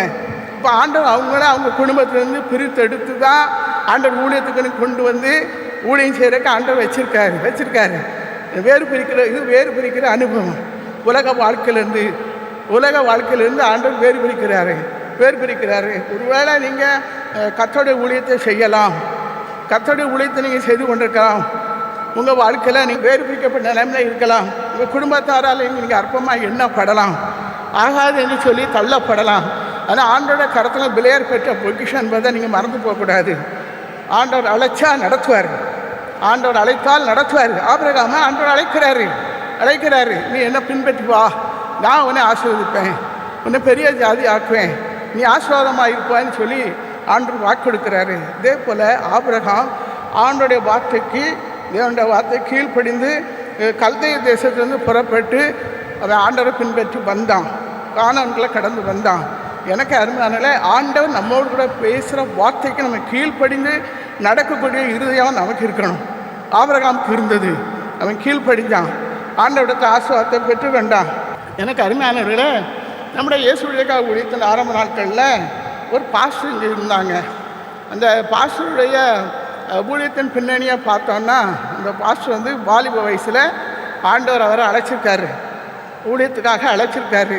இப்போ ஆண்டவர் சொன்னாராம், ஆனால் நீ என் ஊழியத்தை செய்கிறக்கு வா, நான் உன்னை எங்கே கொண்டு போகிறேன்னா அங்கே நீ வா வா, நான் உன்னை நடத்துவேன்னு ஆண்டவர் சொல்லியிருந்திருக்காரு. அப்போ ஊழியத்துக்கு ஒப்பு கொடுத்த உடனே அவரும் விக்கிரங்களுக்கு பின்னால் இருந்த ஒரு பாஸ்டர் தான். ஆனால் ஆண்டவர் தெரிந்து கொண்டு அவருடைய ஊழியத்துக்கு என்று சொல்லி பாஸ்டராக ஆண்டவர் வச்சுருந்தார். ஆனால் ஆண்டவர் என்கிட்ட பேசினார், என்னை வந்து நீ வா, நான் உனக்கு காண்பிக்க தேசத்துக்கு நீ போகணும், நான் உன்னை நடத்துவேன் அப்படின்னு சொல்லி ஆண்டவர் சொன்னாருன்னு சொல்லி பாஸ்டர் சொன்னாங்க. சொன்னது மட்டுமல்ல, அவங்க குறிப்பிட்ட ஒரு ஊரை சொல்லி இந்த ஊருக்குள்ள நீ போகணும் அப்படின்னு சொன்ன உடனே அங்கே போய் பெட்டியோடு இறங்கியிருக்காரு. அப்போ இதான் நீ தங்க வேண்டிய வீடு அப்படின்னு சொல்லி ஆண்டவர் காட்டியிருக்காரு. இப்போ ஆண்டவர் ஊழியத்துக்கு அழைச்சா ஆண்டவர் தனக்குன்னு பிரித்து எடுத்தால் சரியான பாதையில் நடத்துவார். அவர் அரைகுறையாக நடத்த மாட்டார், முழுமையாக நடத்துவார். உங்களை கைவிட மாட்டார். இப்போ பாஸ்டருடைய வாழ்க்கையில் பாஸ்டர் வந்து ஆண்டு ஊழியத்துக்கு அழைச்சார், நீ புறப்பட்டு போ, நான் உனக்கு காண்பிக்கிற தேசத்துக்குள்ளே நீ போகணும், நான் காண்பிக்கிற இடத்துக்குள்ளே நீ போகணும், நீ அங்கே இருந்து ஊழியம் செய்யணும்னு சொல்லி. அப்போ அவர் போய் இறங்கின உடனே ஆண்டவர் வீட்டை காட்டியிருக்காரு, ஒரு சபையை காட்டியிருக்காரு. அங்கே போய் ஊழியம் செய்து ஆண்டோட நாமத்தை மகிமைப்படுத்தியிருக்கிறாங்க. எனக்கு அருமையானவர்களே, ஆண்டவர் அழைச்சா அவர் நடத்துவார். ஆண்டவர் அழைச்சா நடத்த. ஒருவேளை நீங்கள் கத்தோடி ஊழியத்தை செய்கிறவங்களா இருக்கலாம், அங்கே இருக்கலாம், நீங்கள் யாராக இருந்தாலும் ஆண்டவங்களை நடத்துவார். உங்களை போஷிப்பார், உடுத்திப்பார், அவர்களை பயந்துருக்க செய்வார். சிங்கக்குட்டிகள் தாழ்ச்சி அடைந்து பட்டினியாக இருக்கும். கத்தரை தேடுவர்களுக்கோ ஒரு நன்மையும் குறைவிடாது. ஆண்டவர் நிறைவாய் நடத்துவார். ஆபிரகாமை பிரித்து எடுத்தார் பிரஜாதி குடும்பத்திலிருந்து. ஆண்டவர் ஆபிரகாமை பிரித்து எடுத்து அவருக்கு என்று சொல்லி அழைத்து தன்னோடு கூட அவர் ஊழியத்தில் வைத்திருக்கிறார். ஆபிரகாமுடைய தேவன் நம்முடைய தேவன், நம்முடைய தேவன். ஆபிரகாமை வழிநடத்தின தேவன் நம்மையும் வழி நடத்துவாராக. எனக்கு அருமையானவர்களே, வேதாமத்திலேருந்து இப்போ நாம் முதலாவது பார்க்கும்போது ஆபிரகாமை ஆண்டவர் அழைச்சார். அவன் புறஜாதியான இருந்தான். இந்து குடும்பத்திலிருந்து அவனை பிரித்து எடுத்தார். நீ என்ன பின்பற்றி வான்னு சொன்னார். ஆண்டோடைய வார்த்தைக்கு கீழ்ப்படிஞ்சு ஆபிரகாம் ஆண்டவருக்கு பின்னால் கடந்து வந்தான். கீழ்ப்படிகிற இருதயம் அவனுக்குள்ள இருந்தது. ஆண்டவர் பேசின உடனே அந்த வார்த்தைக்கு கீழ்ப்படிந்தான். ஆண்டவர் அவனை அழைத்த தேவன் நடத்தினார். எனக்கு அருமையானவர்களே, வேதத்திலிருந்து நாம் பார்க்கும்போது இந்த ஆபிரகாமுடைய வாழ்க்கையிலே தேவன் கொடுத்த ஆசீர்வாதங்களை குறித்து நாம் பார்க்க போகிறோம். முதலாவது, ஆபிரகாமின் தேவன் ஆசீர்வதிக்கிற தேவன். நான் சொன்னேன், நம்மளை ஆண்டவர் கொண்டு வந்து இங்கே உட்கார வச்சுருக்காரு. சும்மா உட்கார வைக்கல, அவர் நம்மை ஆசீர்வதிப்பார். நம்முடைய உலக பிரமான தேவைகளெல்லாம் சந்திப்பார். நம்முடைய குடும்பங்களை ஆசீர்வதிப்பார். குடும்ப வாழ்க்கையிலே தேவன் பெரிய காரியங்களை செய்வார். குடும்ப வாழ்க்கையிலே பெருக்கங்களை உண்டாக்கி கொடுப்பார். முதலாவது பார்த்தீங்கன்னா, ஆதியாகமம் 12ஆம் அதிகாரம் 1, 2, 3 வசனங்களை நாம் வாசிப்போமானால், கர்த்தர் ஆபிரகாமை நோக்கி, நீ உன் இனத்தையும் உன் தேசத்தையும் உன் தகப்பனுடைய வீட்டையும் விட்டு புறப்பட்டு நான் உனக்கு காண்பிக்கும் தேசத்துக்கு போ. நான் உன்னை பெரிய ஜாதியாக்கி உன்னை ஆசீர்வதித்து உன் பேரை பெருமைப்படுத்துவேன். நீ ஆசீர்வாதமாய் இருப்பாய். ஆபிரகாம் என்ற மனிதனை தேவன் தெரிந்து கொண்டு ஆசீர்வதிப்பதற்காகவே தேவன் அவனை தெரிந்து கொண்டு ஆண்டவருக்கு வாக்கு கொடுத்து அவரை சந்தித்து தேவன் வாக்கு கொடுத்து ஆசீர்வதித்து அழைத்தார். ஆபிரகாமுக்கு ஆண்டவர் வாக்கு கொடுத்து அழைத்தார். நான் அவனை பெரிய ஜாதியாக்குவேன், நீ ஆசீர்வாதமாய் இருப்பாயின்னு சொல்லி ஆண்டவர் வாக்கு கொடுத்து அனுப்புகிறாரு. ஆண்டவர் ஆபிரகாமை தெரிந்தெடுத்து புறஜாதி குடும்பத்திலிருந்து தெரிந்தெடுத்து அவருக்கு ஏற்ற பாத்திரமாக உருவாக்கி, ஆபிரகாம் தேவன் தெரிந்து கொண்ட பாத்திரம், தேவனுக்கு ஏற்ற பாத்திரமாக ஆண்டவர் உருவாக்கி ஆசீர்வதித்து பெருக பண்ணினார். ஆபிரகாமை நாம் பார்ப்போம்னால், ஆபிரகாமுக்கு ஆண்டவர் கொடுத்த ஆசீர்வாதம், சந்தை ஆசீர்வாதம் தொடர்ந்து அவனுடைய குடும்பத்திலே காணப்பட்டது. ஆபிரகாமை தேவன் தெரிந்து கொண்டு அழைக்கிறார். தேவன் தெரிந்து கொண்ட பாத்திரம்தான் ஆபிரகாம். விசுவாசிகளின் தகப்பன் என்று சொல்லி ஆபிரகாம் அழைக்கப்படுகிறார். தேவன் நம்மை ஆசீர்வதிக்கும் போது நம்முடைய தேவைகள் சந்திக்கப்படும். தேவன் நம்மை ஆசீர்வதிக்கும் போது நம்முடைய தேவைகள் சந்திக்கப்படுமா படாதா? தேவன் நம்மை ஆசீர்வதிக்கும் போது நம்முடைய தேவைகள் சந்திக்கப்படுமா கூடாதா? நான் சொன்னேன், திங்க குட்டிகள் தாழ்ச்சி அடைந்து பட்டினியாக இருக்கும். கர்த்தரை தேடுகிறவர்களுக்கோ ஒரு நன்மையும் குறைபடாது. கர்த்தரை தேடுகிறவர்களுக்கோ ஒரு நன்மையும் குறைபடாது. நம்முடைய வாழ்க்கையில் ஆண்டவர் பிள்ளையாக நம்ம இருக்கும்போது எல்லா குறைகளும் நிறைவாக்கப்படும். எல்லா குறைகளும் நிறைவாக்கப்படும். தேவன் நம்மை ஆசீர்வதிக்கும் போது நம்முடைய தேவைகள் சந்திக்கப்படும், நம்முடைய குறைவுகள் நிறைவாக்கப்படும். குடும்பத்தில் தேவனுடைய ஆசீர்வாதம் தங்கும். நம்முடைய வாழ்க்கையில் காணப்படுற கடன் பிரச்சனைகள் மாறும். எத்தனை பேர் விசுவாசிக்கிறோம்? எத்தனை பேர் விசுவாசிக்கிறோம்? நம்முடைய கடன் பிரச்சனைகள் மாறும். வியாதியின் கட்டுகள் விலகும். விசுவாசின் போராட்டத்திலிருந்து தேவன் விடுதலை கொடுப்பார். பாவம், சாபம், பயங்கரங்கள் நீங்கி சந்தோஷம், மகிழ்ச்சி உண்டாகும். ஒரு திருப்தியான நிறைவோடு கூட தேவன் நம்மை வாழ்ந்திருக்க செய்வாராக. நாம் தேவனோடு கூட இருக்கும்போது தேவன் நம்மை ஆசீர்வதிப்பார். தொடர்ந்து நாம் அவருடைய வாழ்க்கையை பார்ப்போம்னால் நம்முடைய வாழ்க்கையில், நம்முடைய வேலையில், தொழிலில், நம்முடைய வாழ்க்கையில் ஆசீர்வாதம் இல்லாமல் இருக்கலாம். ஆனால் இந்த நாளிலிருந்து ஆண்டவங்களை ஆசீர்வித்து உங்கள் தொழிலை பெருக பண்ணுவார், உங்கள் வியாபாரத்தை ஆசீர்விக்க பண்ணுவார், கையின் பேசத்தை ஆசீர்விப்பார்.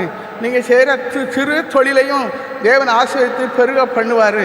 நீங்கள் விசுவாசிங்க, தேவன் எனக்கு செய்வார் என்று சொல்லி விசுவாசிங்க.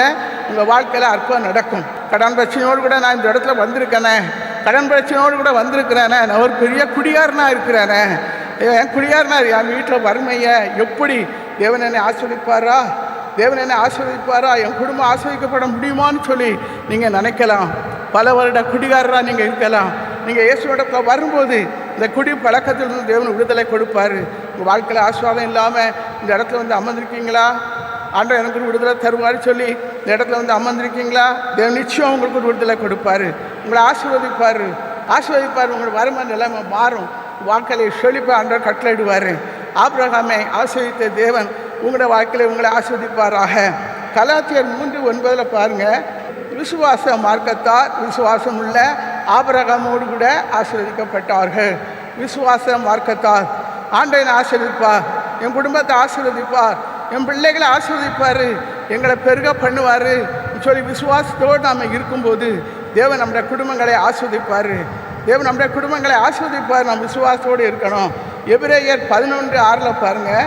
எபிரேயர் 11:6 விசுவாசம் இல்லாமல் தேவனுக்கு பிரியமாயிருப்பது கூடாத காரியம். விசுவாசம் இல்லாமல் தேவனுக்கு பிரியமாயிருப்பது கூடாத காரியம். ஏனென்றால் தேவனிடத்தில் சேருகிறவன் அவர் உண்டென்றும் தம்மை தேடுகிறவர்களுக்கு பலன் அளிக்கிறவர் என்றும் விசுவாசிக்க வேண்டும். ஆபிரகாம் ஆசீர்வாதம் நம்முடைய இரட்சகராகிய இயேசுவின் மூலமாய் நமக்கு வருகிறது. ஆபிரகாமுடைய ஆசீர்வாதம். ஆபிரகாம் புறஜாதி குடும்பத்திலிருந்து இயேசு அழைக்கிறார், அவனை பிரித்தெடுக்கிறாரு. அவன் இயேசுவை பின்பற்றி வர்றான். ஆபிரகாமுடைய வாழ்க்கையில் ஆசீர்வாதம் இருந்தது. ஆபிரகாமுடைய வாழ்க்கையை நாம் பார்ப்போம். ஆனால் அவனுக்கு உலக பிரகாரமான ஆசீர்வாதம் இருந்தது, ஆவிக்குரிய வாழ்க்கையும் ஆசீர்வாதம் இருந்தது. ஒரு உண்மையாக அவர் தேவனுடைய பிள்ளைன்னு சொன்னால், கர்த்தருக்கு ஊழியம் செய்கிற உண்மையான தேவனுடைய பிள்ளைன்னா தேவன் உங்களை ஆசீர்வதிப்பார், உங்கள் குடும்பத்தை ஆசீர்வதிப்பார், உங்களை பெருக பண்ணுவார். எனக்கு இருக்கிறதுக்கு வீடு இல்லையே, எனக்கு ஒன்றும் இல்லையா, நான் ஊழியம் செய்கிறேனே, வறுமை நிலைமையில தானே இருக்கேன்னு சொல்லி நீங்கள் நினைக்கிறீங்களா? நீங்கள் ஆண்டவருக்கு முன்னால் உண்மையாக ஊழியம் செய்கிறீங்களா? உண்மையில் ஆண்டவர் உங்களை அழைச்சாரா? உங்களை தெரிந்து கொண்டாரா? ஆபிரகாமை அழைச்சார், தெரிந்து கொண்டார், ஆண்டவர் நடத்தினார். நீங்கள் உண்மையான ஊழியக்காரனாக இருந்தால் தேவன் உங்களை நடத்துவார். ஆபிரகாமை நம்முடைய கண்களுக்கு முன்பாக கொண்டு வருவோம். ஆபிரகாம் ஆவிக்குரிய ஆசீர்வாதம் பெற்றிருந்தான், பூமிக்குரிய ஆசீர்வாதத்தையும் பெற்றிருந்தான். பூமி முடியாத அளவுக்கு ஆசீர்வதிக்கப்பட்டிருந்தான் ஆபிரகாமுடைய வேலைக்காரன் சொல்கிறான், என் எஜமா ஆசீர்வாதமாக இருக்கிறாரு, என் எஜமானுக்கு எல்லாம் இருக்கு. ஆபிரகாம் பொன்னு வெள்ளியுடைய சீமானாக இருந்தான் என்று சொல்லி வேத வசனம் சொல்கிறது. ஆபிரகாம் பொன் வெள்ளியுடைய சீமானாக இருந்தான் என்று சொல்லி, அப்போ ஒவ்வொரு ஆண்டோட பிள்ளையும் ஆண்டருக்கு முன்னால் ஆசீர்வாதமாக இருக்கணும். சீமானாக இருக்கக்கூடாதா? இருக்கணும். நான் சொல்லுவேன் எப்பவும் பிரதர்கிட்ட, நாங்கள் இந்த கோயிலுக்கு தான் போவோம், நீங்கள் இருக்கலாம் அந்த கோயிலுக்கு. இப்போ முதல் விசுவாச குடும்பம் நானும் சகோதரர் அவர்கள் தான். உடனே சொல்லுவேன், எப்போ பார்த்தாலும் சொல்லுவேன், நாங்கள் அந்த கோயிலில் பணக்காரரு, நான் தான் முதல் பணக்காரன்னு சொல்லுவேன். விசுவாசோடு சொல்லுவேன். சகோதரர்களே சொல்லுவேன், நீ ஏன் அப்படி சொல்கிறான்னு. இல்லை, நீ சர்ச்சில் நான் தான் முதல் பணக்காரி, நான் தான் முதல் ஆசீர்வாதத்தை பெற்றவான்னு சொல்லுவேன். விசுவாசோடு சொல்லுவேன். சொல்லணும், ஒவ்வொரு ஆண்டோட பிள்ளையும் சொல்லணும். உங்களை என்ன ஆண்டு சாப்பாடு இல்லாமல் போட்டிருக்காரு, கஞ்சா குடிக்க சொல்லி வச்சுருக்காரு? இல்லை. சொல்லுங்கள் நீங்கள் இப்போ சொல்லுங்கள்.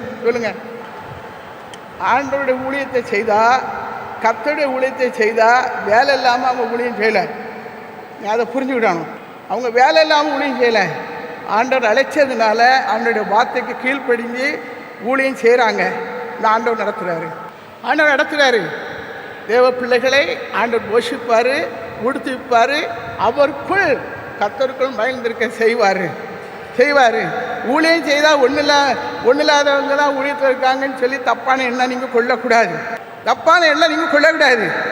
ஊழியம் செய்கிறவங்க பைத்தியக்காரன் நினைக்கக்கூடாது.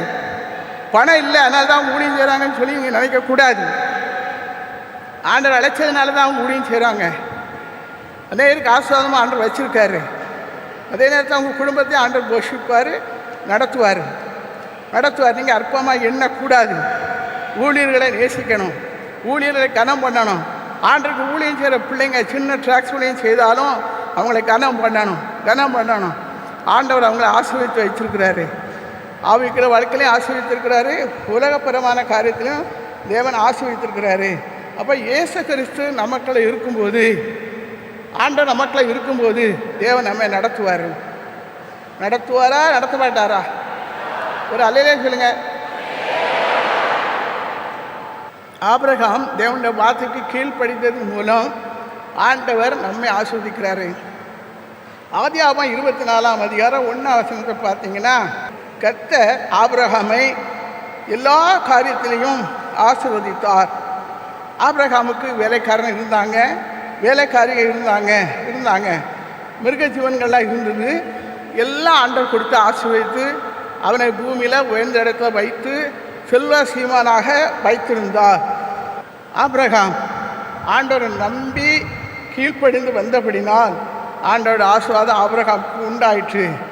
ஆபிரகாம் உலகப்பரமான காரியத்திலும் ஆவிக்குரிய வாழ்க்கையிலையும் ஆசீர்வாதத்தை பெற்றுக்கொண்டான். எனக்கு அருமையானவர்களே, ஒரு நாளில் ஒரு சகோதரி என்னை சந்திக்க வந்தாங்க. அப்போ அவங்க என்னிடத்துல சொன்னாங்க, நான் ஒரு இந்து குடும்பத்தில் உள்ளவா தான், ஆனால் இயேசுவை பற்றி எனக்கு தெரியாது. நான் இயேசுவை பற்றி அறிந்து கொண்டது மட்டுமல்ல, என் கணவருக்கு இயேசுவை பற்றி சொன்னேன். எனக்கு பிள்ளைகள் இருந்தாங்க, என் பிள்ளைகளுக்கு ஆண்டவர் பற்றி சொன்னேன். இந்து குடும்பத்தை சேர்ந்தவா, ஆனால் என் குடும்பத்தில் எனக்கு ஒரு ஆசீர்வாதம் கிடையாது. கடன், சொந்த வீடு கூட கிடையாது. ஆனால் நான் என்னைக்கு ஆண்டவரை பின்பற்றி நான் ஆண்டவரோட பிள்ளையாக வந்தேனோ அன்னைக்கு ஆண்டவர் என்னை ஆசீர்வதித்தார். ஆண்டவரை பின்பற்றி வந்ததுனால என் கணவர், என் பிள்ளைகள் எல்லாரும் குடும்பமாக நாங்கள் ஆண்டவரை பின்பற்றி வந்ததுனால தேவன் எங்களோட குடும்பத்தை ஆசீர்வதித்தார். எனக்கு சொந்த வீடு கட்ட ஆண்டவர் உதவி செய்தார். நான் விக்கிரத்துக்கு பின்னால் இருக்கும்போது, நான் விக்கிரத்தை வழிபடும்போது எனக்கு எந்த ஆசீர்வாதமும் இல்லை. இப்போ ஆண்டோட பிள்ளையாக இருக்கிறேன், வேதம் வாசிக்கிறேன், ஜெபம் பண்ணுகிறேன், அவருடைய பிள்ளையாக இருக்கிறேன். ஆனால் ஆண்டவர் எனக்கு நல்ல வீடு கட்டுறதுக்கு இடம் தந்து நல்ல ஒரு பெரிய வீட்டை கட்டி தந்தாருமா. என் பிள்ளைகளை படிக்க வைக்கிறதுக்கு ஆண்டவர் உதவி செய்தார். என் பிள்ளைகள் படித்தாங்க. இன்றைக்கி திருமணம் ஆகி என் பிள்ளைகள் குடும்பமாக ஆண்டவருக்கு என்று சொல்லி சாட்சியாக இருக்கிறாங்க. என் பையன்களுக்கும் நான் திருமணம் பண்ணியிருக்கேன். ஆண்டவர் என்னை ஆசீர்வதிச்சிருக்கிறாருன்னு சொன்னாங்க. ஆண்டவர் என்னை ஆசீர்வதித்தார் என்று சொல்லி சொன்னாங்க. உங்களால் சொல்ல முடியுமா? அவங்க சிஸ்டர் அந்த சகோதரி இயேசு அறியாத குடும்பத்தில் உள்ளவங்க. ஆனால் இயேசுவை பற்றி அறிஞ்சிருக்காங்க, ஆண்டோட ஆசீர்வாதத்தை பெற்றுக்கொண்டாங்க. ஆபிரகாமுடைய வாழ்க்கையில் ஆபிரகாம் தேவனுடைய ஆசீர்வாதத்தை பெற்றுக்கொண்டான். ஒரு குடும்பத்தார் என்னை பார்க்க வந்தாங்க. அந்த குடும்பத்தார் என்னிடத்துல சொன்னார்கள், அம்மா ஆண்டவர் எங்களை ஆசீர்வதித்தார் அப்படின்னு சொன்னாங்க. எங்களுக்கு பல வீடுகளை, பல பங்களாக்களை எங்களுக்கு சொந்தமாக தந்தார், பல கார்களை எங்களுக்கு சொந்தமாக தந்தார். சொந்தமாக நாங்கள் தொழில் செய்தோம், நல்ல ஆசீர்வாதமாக இருந்தோம்மா. நான் ஆண்டவரை பின்பற்றி தினமும் நாங்கள் குடும்ப ஜெபம் பண்ணுவோம், தனி ஜெபம் பண்ணுவோம். நேரம் கிடைக்கிற அப்போல்லாம் ஜெபம் பண்ணுவோம், ஆண்டோட பிள்ளையாக இருந்தோம். ஆனால் செல்வம் பெருக பெருக பெருக, வசதி பெருக பெருக பெருக வீட்டு முன்னால் பல கார்கள் நின்றுது. இப்பொழுது அவங்க சொல்கிறாங்க ஒன்றுமே இல்லை, நான் கஷ்டப்பட்டு போனேன் அப்படின்னு சொல்லி என்னை பார்த்து அழுதார்கள். ஏன் என்று சொல்லி கேட்டேன். வசதி பெருக பெருக ஆண்டவனை ஆசிரியத்து வச்சுருந்தார். நான் ஆண்டோட பிள்ளையாக இருந்தேன். நல்ல ஆலயத்துக்கு போவேன், ஜெபம் பண்ணுவேன், குடும்பமாக ஜெபம் பண்ணுவோம், கணவரும் நானும் சேர்ந்து ஜெபம் பண்ணுவோம், நல்ல ஆசீர்வாதமாக இருந்தோம். ஆனால் இன்றைக்கி நான் குறைபட்டுட்டேன். ஏன் அப்படின்னு சொல்லி கேட்கும்போது அவங்க சொன்னாங்க, நான் ஜெபம் பண்ணலை, வேத வாசிக்கலை, எங்களுக்குள்ளே வசதி பெருக பெருக பெருக வேத வாசிக்க முடியலை, ஜெபிக்க முடியலை, ஆண்டவர்கிட்ட பின் வாங்கிட்டேன்னு சொல்லி சொன்னாங்க. அழுதாங்க.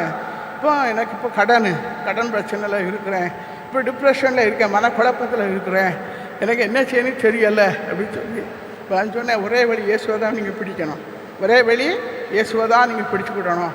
ஆண்டவரே என் பாவத்தை மன்னியும், எனக்கு இறங்கும் ஆண்டவரே, நீர் எனக்கு அற்புதம் செய்யும்னு சொல்லி கேளுங்கன்னு சொல்லி நான் அவங்ககிட்ட சொன்னேன். அப்பொழுது இந்த சகோதரி அழுதார்கள். ஜெபம் பண்ணுங்கன்னு சொல்லி சொன்னேன். ஜெபம் பண்ணிட்டு, ஆண்டவரே நான் இழந்து போன ஆசீர்வாதத்தை எனக்கு திரும்ப தாரோம், நீங்கள் என்ன ஆசீர்வதின்னு சொல்லி கேளுங்கன்னு சொல்லி இந்த சகோதரிக்காக செபித்து அனுப்புனேன். எனக்கு அருமையானவர்களே, ஆபிரகாமுடைய தேவன் ஆசீர்வதிக்கிறவர். ஆனால் நம்முடைய வாழ்க்கையில் ஆசீர்வாதம் பெருக பெருக பெருக நம்ம ஆண்டவரை விட்டு பின்தங்கி போயிடக்கூடாது. நம்ம முன்ன வைத்த ஆண்டவரை உறுதியாக பற்றி கொள்ளணும், வேத வசனங்களை வாசிக்கணும், ஜெபிக்கணும். அவருக்கு முதலிடம் கொடுக்கும்போது தேவன் நமக்கு வைத்திருக்கிற ஆசீர்வாதங்களை நாம் நம்முடைய வாழ்க்கையிலே பெற்றுக்கொள்ள முடியும். தேவன் ஆபிரகாமை ஆசீர்வதித்து வைத்திருந்தார். அந்த ஆண்டவர் உங்களை ஆசீர்வதிப்பாராக. ரெண்டாவது பாருங்கள், ஆபிரகாம் தேவனுடைய சிநேகிதன் என்று அழைக்கப்பட்டான். ஆபிரகாம் தேவனுடைய சிநேகிதன் என்று அழைக்கப்பட்டான். தேவனால் தெரிந்து கொள்ளப்பட்டவன் தான், தேவனால் அழைக்கப்பட்டவன் தான். ஆனால் தேவன் ஆபிரகாமை குறித்து தேவனுடைய சிநேகிதன் என்று சொல்லுகிறாரு. யாக்கோப்பு 2:23 பாருங்கள். யாக்கோப்பு 2:23 ஆபிரகாம் தேவனை விசுவாசித்தான், தேவனுடைய சிநேகிதன் எனப்பட்டான். ஆபிரகாம் தேவனை விசுவாசித்தான், தேவனுடைய சிநேகிதன் எனப்பட்டான். ஆதியாகமம் 18:33 நாம் பார்ப்போமானால், கர்த்தர் ஆபிரகாமோடு பேசின பின்பு போய்விட்டார். ஆபிரகாம் தன்னுடைய இடத்திற்கு போய்விட்டார். எனக்கு அருமையானவரே, ஆபிரகாமை ஆண்டவர் அழைக்கிறாரு, தெரிந்து கொள்கிறாரு, அவருடைய ஊழியத்துக்காக ஆண்டவர் தெரிந்து கொள்கிறாரு. ஆனால் ஆபிரகாமோடு கூட ஆண்டவர் பேசுகிற அனுபவம் இருந்தது. ஆபிரகாம் தேவனோடு கூட பேசினா, தேவன் ஆபிரகாமோடு கூட பேசினா, தேவனோடு நெருங்கிய அனுபவம் ஆபிரகாமுக்கு காணப்பட்டது. ஆபிரகாம் ஆண்டவரோடு கூட ஒரு சிநேகிதனை போல இருந்தான். ஆண்டவர் பேசுகிற வார்த்தையை கேட்டான், ஆண்டோட சத்தத்துக்கு கீழ்ப்படிந்தான். நம்முடைய வாழ்க்கையிலையும் கூட நாம் வேத வாசித்து ஜெபம் பண்ணி அவருடைய பிள்ளையாக நாம் அவரோடு நெருங்கி செவிக்கிற அனுபவத்துக்குள்ளே இருக்கணும். ஆபிரகாமை ஆண்டவர் அழைக்கிறாரு, நீ உன் தேசத்தையும் உன் இனத்தையும் என்னை பின்பற்றுவான்னு சொல்லி ஆபிரகாம் ஆண்டவரை பின்பற்றி இயேசுவை உண்மையான தெய்வமாக தன்னுடைய வாழ்வை ஏற்றுக்கொண்டு தேவன் கொடுத்த வாக்கு தத்தத்தின் தேசத்திற்கு கடந்து போனான். தேவன் ஆபிரகாமை ஆசீர்வதித்தார். விக்கிர வணக்கம் செய்து கொண்டிருந்த ஆபிரகாமை தேர்ந்தெடுத்து தேவன் அவனை ஆசீர்வதித்தார், ஆபிரகாமை ஆசீர்வதித்தார். ஆபிரகாமுடைய குடும்பத்தார் எல்லாரும் விக்கிர வணக்கம் செய்து கொண்டிருந்தாங்க. அவங்க ஆண்டோட ஆசீர்வாதத்தை பெற்றுக்கொள்ளலை, அவங்க சாபத்துக்குள்ள கடந்தாங்க. விக்கிர வணக்கம் பாவம், சாபம். ஆபிரகாமை மட்டும் ஆண்டவர் குறித்து எடுத்து ஆசீர்வதித்தார். ஆபிரகாமுடைய குடும்பத்தார் விக்கிர வணக்கம் செய்து சாபத்துக்குள்ளே கடந்தார்கள் என்று சொல்லி நாம் வேதத்தில் வாசிக்கிறோம். ஆபிரகாம் தேவ அழைப்பை பெற்றிருந்தான், ஆண்டோடைய வார்த்தைக்கு கீழ்ப்படிந்திருந்தான். ஆபிரகாம் ஆசீர்வதிக்கப்பட்டான், தேவனை தரிசிக்கும் ஸ்லாக்கியத்தை பெற்றிருந்தான். தேவனுடைய சத்தத்தை ஆபிரகாம் கேட்டான். நீங்கள் ஆண்டோடைய சத்தத்தை கேட்குறீங்களா? தேவன் தம்மை கொண்டு செய்ய வேண்டிய காரியங்களை அறிந்து கொண்டான். ஆபிரகாம் தேவன் தன்னை கொண்டு செய்ய வேண்டிய காரியங்களை அறிந்து கொண்டான். தேவனுடைய சிநேகிதர் என்று சொல்லி தேவனோடு நெருங்கிய உறவுக்குள்ளே ஆபிரகாம் காணப்பட்டான்.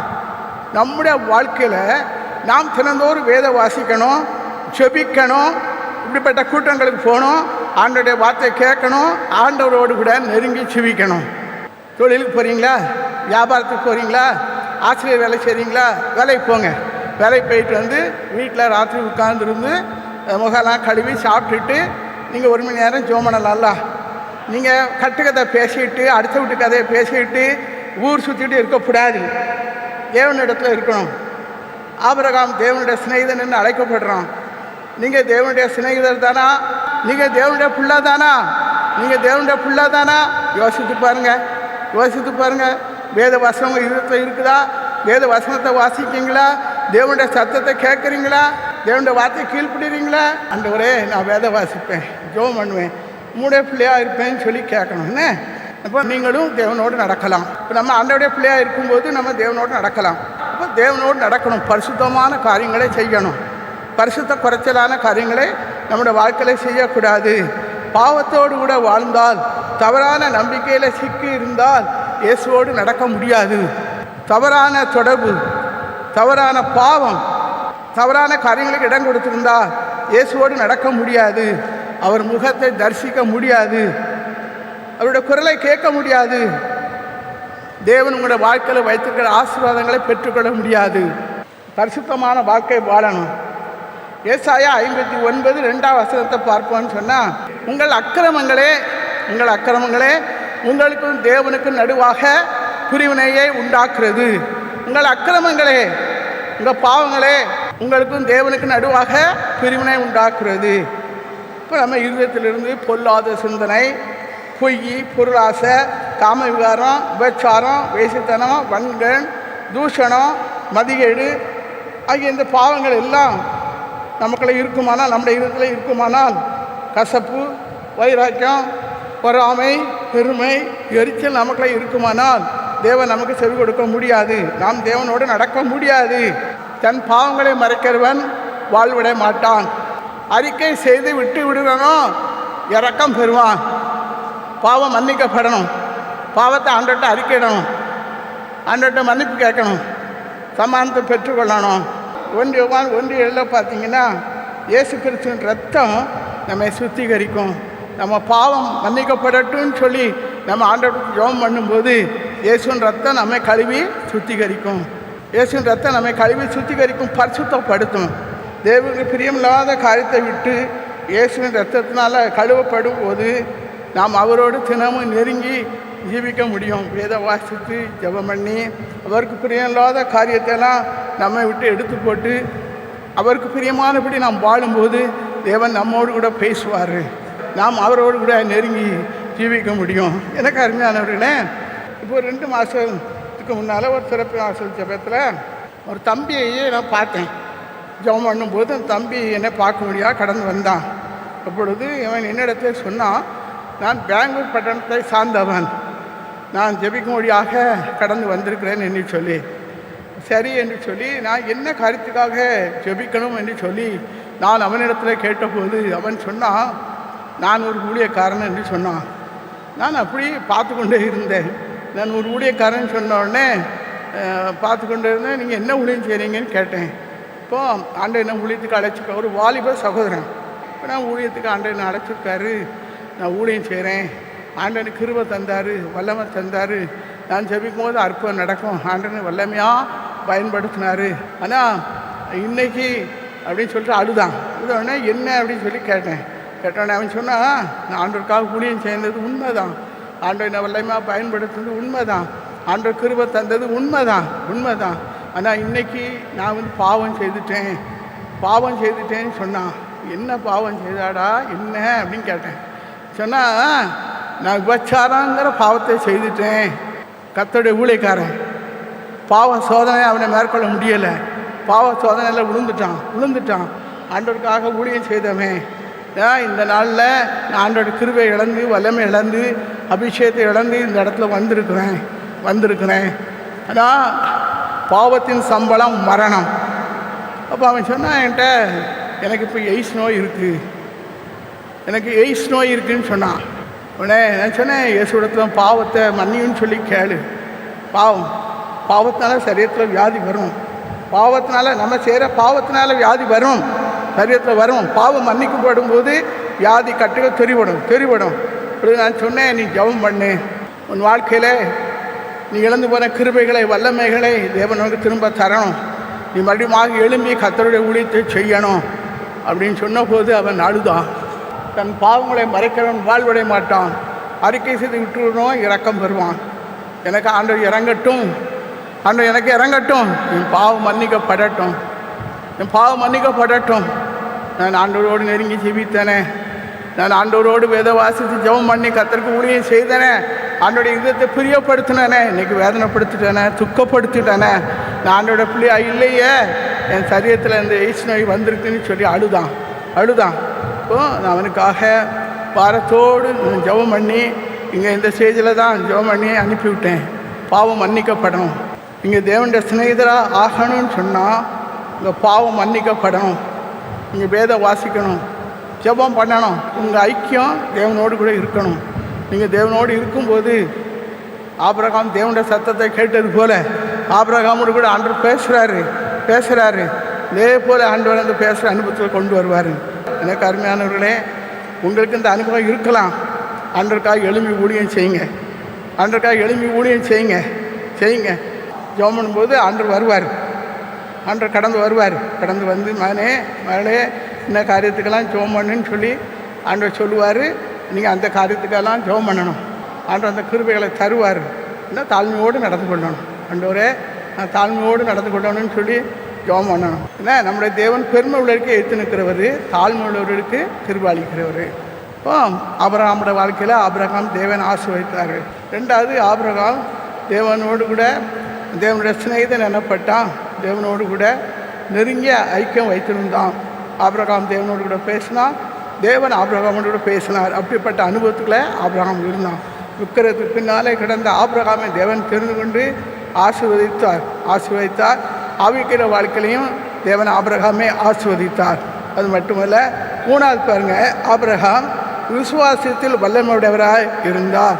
ஆபிரகாமுடைய வாழ்க்கையில் ஆண்டவர் ஆதியாகமம் 15ஆம் அதிகாரம் 1ஆம் வசனத்தில் கர்த்தர் ஆபிரகாமை பார்த்து, ஆபிரகாமே நீ பயப்படாத, ஆபிரகாமே ஆண்டவர் ஆபிரகாம்கிட்ட பேசுகிறாரு. ஆபிரகாமுக்கு குழந்தை இல்லை, அதனால் அவன் சோர்ந்து போய் இருக்கிறான். அந்த சமயத்தில் ஆண்டவர் ஆபிரகாமை பார்த்து, ஆபிரகாமே ஆதியாகமம் 15:1 கர்த்தர் ஆபிரகாமை பார்த்து, ஆபிரகாமே நீ பயப்படாத, நான் உன்னுடனே இருக்கிறேன், நீ பயப்படாத, நான் உன்னுடனே இருக்கிறேன், நான் உனக்கு கேடகமும் மகாபெரிய பலனுமாய் இருக்கிறேன் என்று சொல்லி ஆண்டவர் ஆபிரகாமோடு பேசி ஆண்டவர் ஆபிரகாமை தைரியப்படுத்துகிறாரு. ஆதியாகமம் 15:2 வசனத்தை பார்த்தீங்கன்னா, கர்த்தராகி ஆண்டவரே அடியனுக்கு என்ன தரப்போறீர்? ஆபிரகாம் ஆண்ட இடத்துல கேட்கான், ஆண்டவரே அடியனுக்கு என்ன தரப்போறீர்? நீ எனக்கு என்ன தரப்போறீர்? நான் பிள்ளை இல்லாமல் இருக்கிறேனே, எனக்கு என்ன தரப்போறீர்? 6ஆம் வசனத்தை பார்த்தீங்கன்னா, ஆபிரகாம் கர்த்தரை விசுவாசித்தான். ஆனால் ஆபிரகாமை ஆண்டவர் ஆசீர்வதித்தது 100 வயசில் தான் ஆசீர்வதித்தார். 100 வயசில் தான் ஆண்டவர் ஆசீர்வதித்தார். 75ஆவது வயதில் ஆண்டவர் வாக்கு கொடுக்குறாரு, நான் உன்னை ஆசீர்வதிப்பேன், உன் கர்ப்பத்தை ஆசீர்வதிப்பேன்னு சொல்லி ஆண்டவர் வாக்கு கொடுக்குறாரு. அந்த வாக்கு கொடுத்து ஆபிரகாம் பொறுமையாக காத்திருக்கிறான். 25 வருஷம் ஆபிரகாம் பொறுமையாக காத்திருக்கான். இப்போலாம் திருமணம் ஆயிட்டுனா ஒரு 6 மாதம் கூட பொறுமையாக இருக்க மாட்டேங்காங்க. 1 வருஷத்துல எனக்கு குழந்தை இல்லைன்னு சொல்லிட்டு ஜெபம்னா வர்றாங்க. ஆபிரகாம் 75 வயசில் ஆண்டவர் வாக்கு கொடுத்துருக்காரு. 100 வயசில் தான் ஈசாக்கை கொடுக்குறாரு.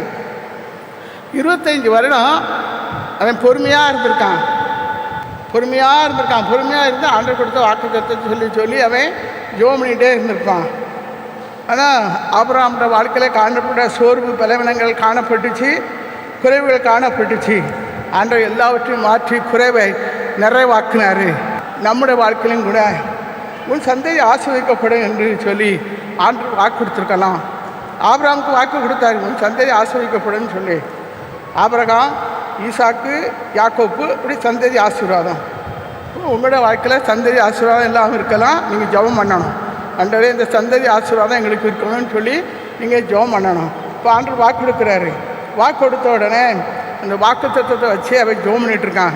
ஆண்டவர் செய்வாருன்னு சொல்லி அவன் பொறுமையாக ஜெபம் பண்ணிக்கிட்டு இருக்கான். எனக்கு அருமையானங்களே, நாங்கள் மலேசியா தேசத்துக்கு ஊழியத்துக்கு போயிருந்தோம். போகும்போது அங்கே ஒரு குடும்பம், ஒரு சின்ன வயசு தான், கல்யாணம் பண்ணி கொஞ்சம் வருஷம்தான் இருக்கும். அப்போ ஒரு சகோதரனும் ஒரு சகோதரியும் ஜெபிக்க வந்தாங்க. அப்போ என்ன காரியம் அப்படின்னு சொல்லி கேட்டோன்னா அவங்க சொன்னாங்க, எங்களுக்கு குழந்தை இல்லை, டாக்டர் வந்து ஒரு பிரச்சனையும் இல்லைன்னு சொல்லிட்டாங்க, ஒரு பிரச்சனையும் இல்லைன்னு சொல்லிட்டாங்க, இன்னும் குழந்தை இல்லை, இதெல்லாம் நான் ஜெபம் பண்ண வந்திருக்கோம், ஆண்டவர் எங்களுக்கு ஒரு குழந்தைய தரணும் அப்படின்னு சொல்லி அந்த சகோதரனும் சகோதரியும் வந்திருக்காங்க. அவர் 2 பேரும் வேலை செய்கிறாங்க. அதான் அவங்க கையில் ஒரு ஆண் குழந்தைக்குள்ள ட்ரெஸ்ஸும் ஒரு பெண் குழந்தைக்குள்ள ட்ரெஸ்ஸும் இருக்குது. அவங்க விசுவாசத்தோடு வச்சுருக்காங்க, கையில் வச்சுருக்காங்க. வச்சுட்டு ஆண் குழந்தை பிறந்தா இந்த ட்ரெஸ்ஸை போடணும், பெண் குழந்தை பிறந்தா இந்த ட்ரெஸ்ஸு போடணும்னு சொல்லி அவங்க ட்ரெஸ்ஸை கொண்டுட்டு வந்திருக்காங்க. அப்போது எனக்கு இவங்க ட்ரெஸ்ஸெல்லாம் கொண்டு வந்திருக்க பார்த்து பயமாக இருந்தது. நான் திரும்ப கேட்டேன். அப்போ அவங்க சொன்னாங்க, ஆண்டவர் வாக்கு கொடுத்துருக்காரு, நான் குழந்தை தருவேன்னு சொல்லி வாக்கு கொடுத்துருக்காரு, இதான் ஜோமனை வந்திருக்கோம், ஆண்டவர் தருவார், ஆண்டவர் தருவார், விசுவாசம் விசுவாசம், நீங்கள் ஜெபம் பண்ணுங்க அப்படின்னு சொன்னாங்க. இப்போது நான் பார்த்து ஜெபம் பண்ணேன். ஜெபம் பண்ணி ஆண்டவரே உங்களுக்கு சுத்தமான குழந்தைய கொடுங்க ஐயா அப்படின்னு சொல்லி ஜெபம் பண்ணிட்டு வந்துட்டேன். நான் திரும்ப போகிறேன், ஒருக்கா போகிறேன், 2 பொம்பளை பிள்ளைகள் இருக்குது, 2 பொம்பளை பிள்ளைகள் வச்சுருக்காங்க. பார்த்தேன், சந்தோஷம் சந்தோஷம். தேவன் அவங்க குறைவை நிறைவாக்குனார், தேவன் அவங்க குறைவை நிறைவாக்குனார். அவங்களுடைய விசுவாசம், தேவன் வாக்கு கொடுத்துருக்காரு, தேவன் சொல்லியிருக்காரு, உன் கற்பத்தை ஆசீர்வதிப்பேன்னு சொல்லியிருக்காரு, நிறைவேற்றுவாருன்னு சொல்லி. நான் திரும்ப பார்க்கும்போது 2 பெண் குழந்தை இருக்குது. பார்த்தேன், எனக்கு ரொம்ப ஆச்சரியமாக இருந்தது. ஆனால் இது ஆண்டோட காரியம், தேவனால் கூடாத காரியம் ஒன்றுமே இல்லை, தேவனால் முடியாத காரியம் ஒன்றுமே இல்லை. அவர் சர்வ வல்லமுள்ள தேவன், அவர் இயற்கைக்கு அப்பாற்பட்ட காரியங்களை செய்கிறவர். அவங்களுடைய விசுவாசத்தை பார்த்து கனப்படுத்தி ஆண்டவர் ஆசீர்வதித்தார். ஆபிரகாமுடைய வாழ்க்கையிலே நாம் பார்ப்போம்னால், ஆபிரகாமை தேவன் தேர்ந்தெடுத்து பிரஜாதி குடும்பத்திலிருந்து தேர்ந்தெடுத்து ஆசீர்வதித்து ஆண்டவர் வழி நடத்தி கொண்டு வராரு. இப்போ ஆபிரகாமை ஆண்டவர் சோதிக்கிறாரு. நீங்கள் இந்து குடும்பத்திலேருந்து ஆண்டவர் ஏற்றுக்கொண்டு அவருடைய பிள்ளையாக நீங்கள் வந்தீங்கன்னா உங்கள் வாழ்க்கையில் போராட்டம் வரும், உபத்திரவம் வரும். அதுக்கு மத்தியில் தான் நீங்கள் ஆண்டவருக்கு என்று சொல்லி சாட்சியாக நிற்கணும். நீங்கள் உங்கள் விசுவாசத்தை நீங்கள் விட்டுறக்கூடாது. ஆண்டவர் தருவார். நீங்கள் பல வருடமாக குழந்தை இல்லாமல் நீங்கள் இருக்கலாம், உங்கள் கற்பம் அடைக்கப்பட்ட நிலைமையில் நீங்கள் இந்த இடத்த வந்திருக்கலாம், பொல்லாத பிசாசு உங்கள் கற்பத்தை அழித்து கொண்டிருக்கலாம். நீங்கள் கருத்தரிக்கீங்க, 2-3 மாதத்தில் பாம்பு வருது, கற்பம் அழிக்கப்பட்டு போயிடுது. நான் பிசாசு உங்கள் கற்பத்தை அழிக்கிறான். ஆனால் ஆண்டவர் உங்களுக்கு சொன்னபடி, ஆண்டவர் கொடுத்த வாக்கு தத்துவத்தின்படி தேவனுடைய கற்பத்தை ஆசீர்வதிப்பார், தேவனுடைய கற்பத்தை ஆசீர்வதிப்பார். ஆண்டவர் கருத்தரிக்க உதவி செய்வார், ஆண்டவர் உதவி செய்வார். அடைப்பட்ட கற்பம் திறக்கும், அடைப்பட்ட கற்பத்தை திறக்க வைப்பார், ஆண்டவர் திறக்க வைப்பார். நீங்கள் விசுவாசத்தோடு இருங்க. ஆபிரகாமுடைய வாழ்க்கையில் ஆதியாகமம் 22ஆம் அதிகாரம் 1ஆம் வசனத்தை பார்த்தீங்கன்னா, கர்த்தர் ஆபிரகாமுடைய விசுவாசத்தை சோதித்தார். நல்லா நடத்திட்டு வந்தார் ஆண்டவர். இப்போ அவனுக்கு சோதனை கொடுத்துட்டாரு, ஆபிரகாமுக்கு சோதனை கொடுத்துட்டாரு. இப்போ ஆண்டவர் அவனை 75 வயசில் ஆண்டவர் வாக்கு கொடுத்தாரு. 100 வயசில் ஈசாக்கை கொடுத்துருக்காரு. ஈசாக்கு சின்ன பையன், வளர்ந்து வாரான். 100 வயசில் ஈசாக்கை கொடுத்துருக்காரு. ஆபிரகாமுடைய வாழ்க்கையில் ஆபிரகாம் நல்ல ஆசீர்வாதமாக வளர்ந்து கொண்டிருக்கிறான். ஒரு நல்ல ஆண்டவர் அவனை சோதிக்கிறாரு. என்ன சொல்கிறாரு? நீ உன் புத்திரனை, உன் ஏகசுதனை, உன் நேசகுமாரனை, நீங்கள் வேத வசனத்தை பார்த்தீங்கன்னா அது தெரியும், உன் நேசகுமாரனை நீ எனக்காக பலி செலுத்தணும்னு சொல்லி ஒரு குண்டை தூக்கி ஆண்டவர் போட்டானா ஆபிரகாம் இவன் சோர்ந்து போகல, பிள்ளை இல்லாமல் இருந்தேன், வாக்கு கொடுத்தாரு, சந்ததி ஆசீர்வதிப்பேன்னு சொன்னார். இப்போ ஈசாக்கை தந்திருக்காரு, இப்போ பலி செலுத்தின்னு சொல்கிறாரு, எப்படி அப்படின்னு சொல்லி அவன் ஆர்குமெண்ட் பண்ணலை. ஆனால் ஆபிரகாம் கர்த்தரை விசுவாசித்து இருந்தான், அவரை சார்ந்திருந்தான். இப்போ ஆண்டவர் சொல்கிறாரு, ஆபிரகாமேன்னு கூப்பிடுறாரு.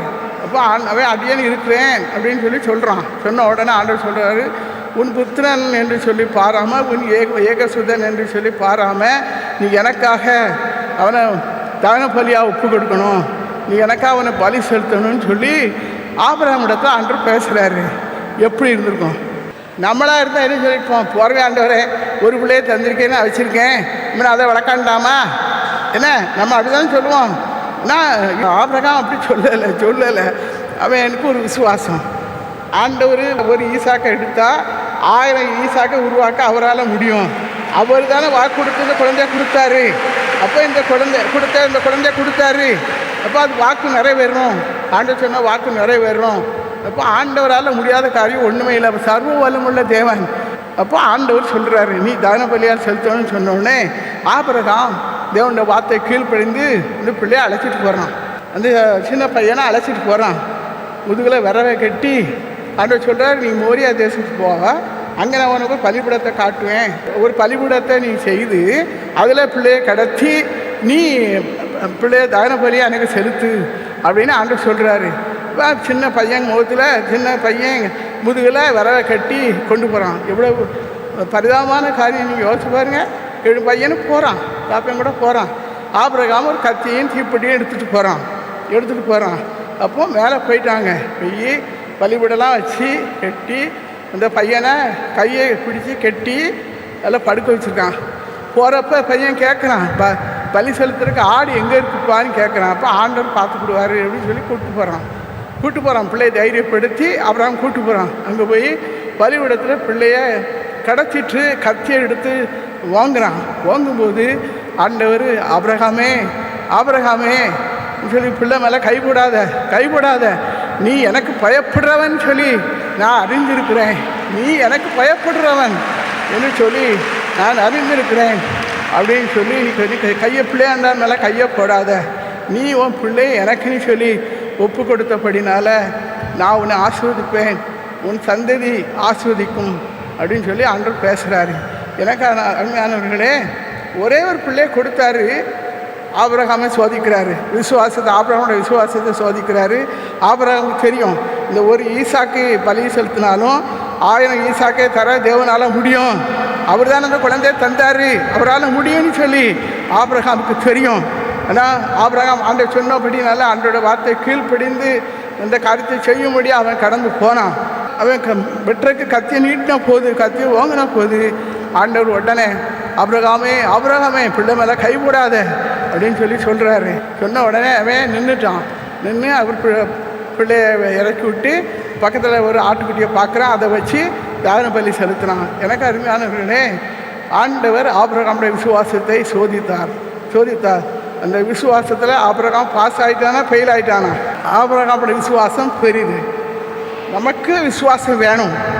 நமக்கு ஒரு காரியம் செய்யணுமா, தொழிலில் ஆசீர்வாதம் வேணுமா, பிள்ளையோட வாழ்க்கையில் ஆசீர்வாதம் வேணுமா, நம்ம ஆண்டவர் தருவார்னு விசுவாசத்தோடு இருக்கணும். ஆண்டவரத்தில் ஜெபிக்கணும். கற்பத்தின் கனி இல்லையா, பல வருடங்கள் ஆயிருக்குதா, ஜெபம் பண்ணுங்க. சாராளுடைய கற்பம் செத்து போச்சு. நீ எல்லாம் பாருங்க, சாராளுடைய கற்பம் செத்து போச்சு. ஆபிரகாமுடைய சரீரம் பலனப்பட்டு போச்சு.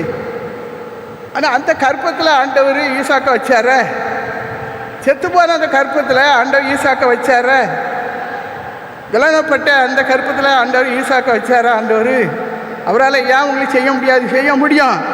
டாக்டர் உங்கள் கற்பப்பையில் ஒன்றும் செய்ய முடியாது, நீங்கள் வேறு குழந்தை எடுத்து வளர்க்கணும்னு சொல்லியிருக்கலாம். ஆனால் உங்கள் கற்பப்பையை பலப்படுத்த இயேசுவால் முடியும். சாராளுடைய கற்பத்தை பலப்படுத்தின ஆண்டவர், சாராளுடைய கற்பத்தில் ஒரு ஈசாக்க வைத்த ஆண்டவர் உங்களோட வாழ்க்கையில் உங்களுக்கு செய்வார். கற்பப்பையில் டிவிப்பில் குழம்பு தங்கியிருக்குதா, ஜெபம் பண்ணுங்க. ஆண்டு கற்பப்பையில் குழந்தை வைப்பார், வச்சு ஆண்டு குழந்தைய தருவார்.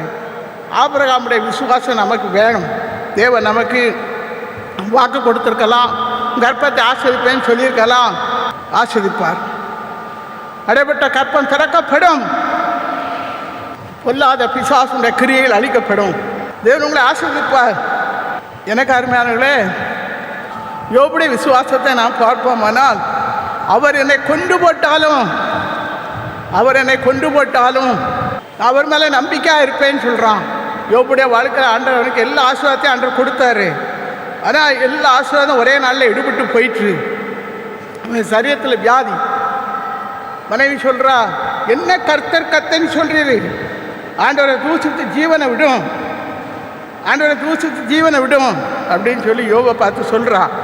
எல்லாத்தையும் இழந்து போனீர, ஒன்றும் இல்லையா, ஓட்டாண்டியாக இருக்கிற, இப்போ சரீரத்தில் வியாதி, தூசித்து ஜீவனை விடுன்னு சொல்கிறான். இல்லை, ஆண்டோடத்தில் நன்மை பெற்றனா தீமையும் பெறாண்டாமா, ஆண்டோடத்தில் நன்மை பெற்றனா தீமையும் பெறாண்டாமான்னு சொல்லி யோபு சொல்கிறாரு. பாடுகள்லையும் சோதனையிலையும் யோபோடு கூட கர்த்தர் இருந்தார். பிள்ளைங்க ஒரே நாளையில் பிள்ளைங்க 10 பிள்ளைகளும் மரிச்சு போயிட்டாங்க. கர்த்தர் கொடுத்தா, கர்த்தர் எடுத்தா, கர்த்தருடைய நாமத்துக்கு ஸ்தோத்திரம் என்று சொல்லி ஆண்டவரை மகிமைப்படுத்தினார். பாடுகளிலையும் சோதனையிலையும் முன்வைத்த காலை பின்வைக்காதபடி ஆண்டவருக்கு முன்னேறி செல்ல ஆவியான பலன் கொடுத்தார். யோபுடைய விசுவாசம். தானியேலுடைய வாழ்க்கையை பாருங்க. தானியேல் தினமும் 3 வேளை ஜெபம் பண்ணான். அவன் ஜெபத்துக்கு விரோதமாக ராஜா மூலமாக சட்டங்கள் இயற்றப்பட்டிருக்கு. ஜெபம் பண்ணக்கூடாது, ராஜாவை தான் வழிபடணும். தேசத்தில் இருக்கிற யாரும் தானியேலை போல ஜெபம் பண்ணக்கூடாது, ராஜாவை தான் வழிபடணும்னு சொல்லி சட்டங்கள் இயற்றப்பட்டிருக்கு. ஆனால் தானியேலோ அவன் விசுவாசத்தில் உறுதியாக இருந்து தினம் அவன் ஜெபம் பண்ணபடி என்ன வந்தாலும் பரவாயில்லன்னு சொல்லி அவன் விசுவாசத்தில் உறுதியாக இருந்து அவன் ஜெபம் பண்ணினான். தானியேல் ஜெபம் பண்ணினான். அவன் ஜெபத்துக்கு சோதனை வந்துச்சு. இவனை தூக்கி சிங்க கபியில் போட்டாங்க. ஆனால் சிங்கம் இவனை கொன்றுன்னு சொல்லி நினச்சாங்க. ஆண்டவர் தன்னுடைய தூதனை அனுப்பி சிங்கத்தின் வாயை கட்டினார். சிங்க கபிலே தானியேல் முழங்கால் போட்டு ஜெபம் பண்ணிட்டு இருக்கான். எனக்கு அருமையானவரே, சோதனைகள் வரும். நம்முடைய வாழ்க்கையில் சோதனைகள் வரும், பாடுகள் வரும், நெருக்கங்கள் வரும், உபத்திரங்கள் வரும். அதுக்கு மத்தியிலையும் நாம் கர்த்தருக்காக உறுதியாக விசுவாசத்தோடு எழும்பி நிற்கணும். யோபு இழந்து போன எல்லாவற்றையும் ஆண்டவருக்கு திரும்ப கொடுத்தாரு. யோபின் முன்னிலைமை பார்க்கலும் பின்னிலைமையை தேவன் ஆசீர்வதித்தார். காரணம் விசுவாசம். நீங்கள் ஒருவேளை எல்லாவற்றையும் இழந்த நிலைமையில் இந்த இடத்துல வந்திருக்கலாம். ஆண்டவர் என்ன ஆசீர்வதிப்பார், என் குடும்பத்தை ஆசீர்வதிப்பார், என் பிள்ளைகளை ஆசீர்வதிப்பார், எங்களை பெருக பண்ணுவார் என்று சொல்லி நாம் விசுவாசிக்கும் போது தேவனுடைய வாழ்க்கையிலே அற்புதங்களை செய்வார். நீங்கள் இழந்து போன ஆசீர்வாதங்களை தேவன் உங்களுக்கு தருவார்கள். ஒரு 3 வசனத்தை உங்களுக்கு சொல்லுகிறேன். ரோமர் 4:18. உன் சந்ததி இவ்வண்ணமாய் இருக்கும் என்று சொல்லி சொல்லப்பட்டபடியே நான் அநேக ஜாதிகளுக்கு தகப்பன் ஆவதை நம்புவதற்கு ஏதுவில்லாயிருந்தும் அதை நம்பிக்கையோடு விசுவாசித்தான். ஆபிரகாம்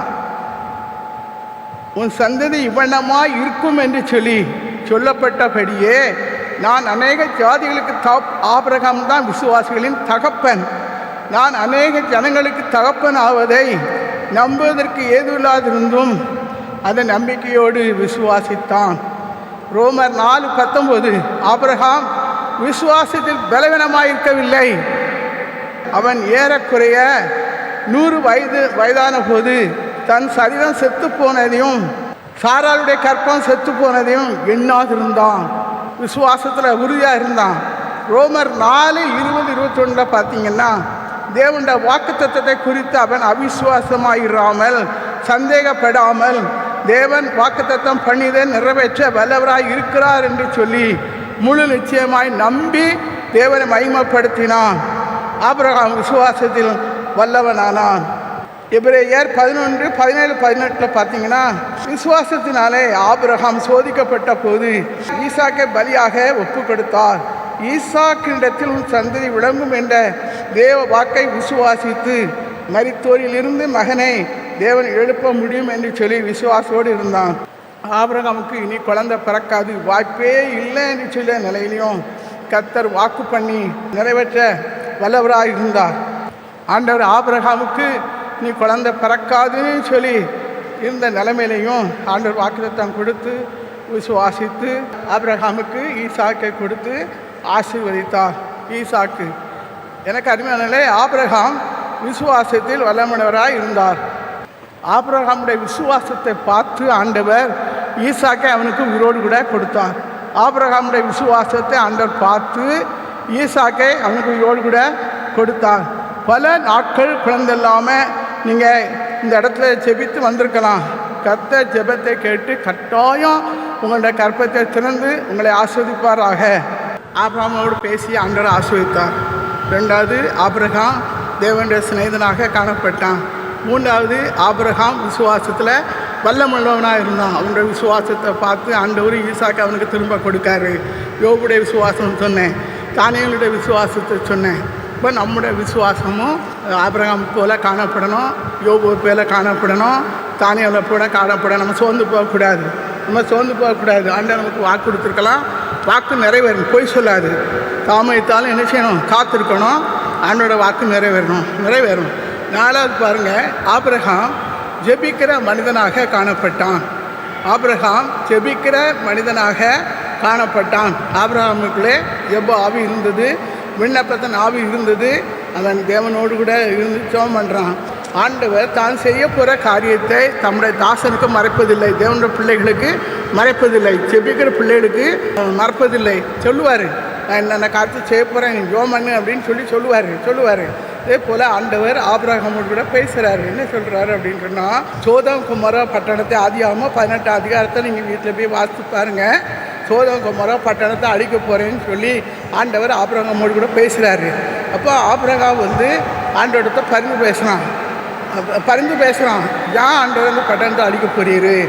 ஏன் நீர் 50 நீதிமான்கள் இருந்து அழிப்பீரோ, 45 நீதிமான்கள் இருந்து அழிப்பீரோ அப்படின்னு சொல்லிலாம் கேட்குறான். பரிந்து பேசுகிறான். சோதம் குமரா பட்டணம் விக்கிர வணக்கத்தினால விபச்சார ஆவினால் நிரப்பப்பட்டு அந்த பட்டணத்தில் பாவம் பெருகிட்டு. அப்போ அதை பார்த்த ஆண்டவருக்கு இனிமேல் இந்த பட்டணத்தை வைக்கக்கூடாது, அக்னியால் சுட்டரிச்சிடணும்னு சொல்லி வானத்துலேருந்து அக்னியும் கந்தகமும் இறங்கி சோதம் குமரா பட்டணம் அழிக்கப்பட்டுச்சு.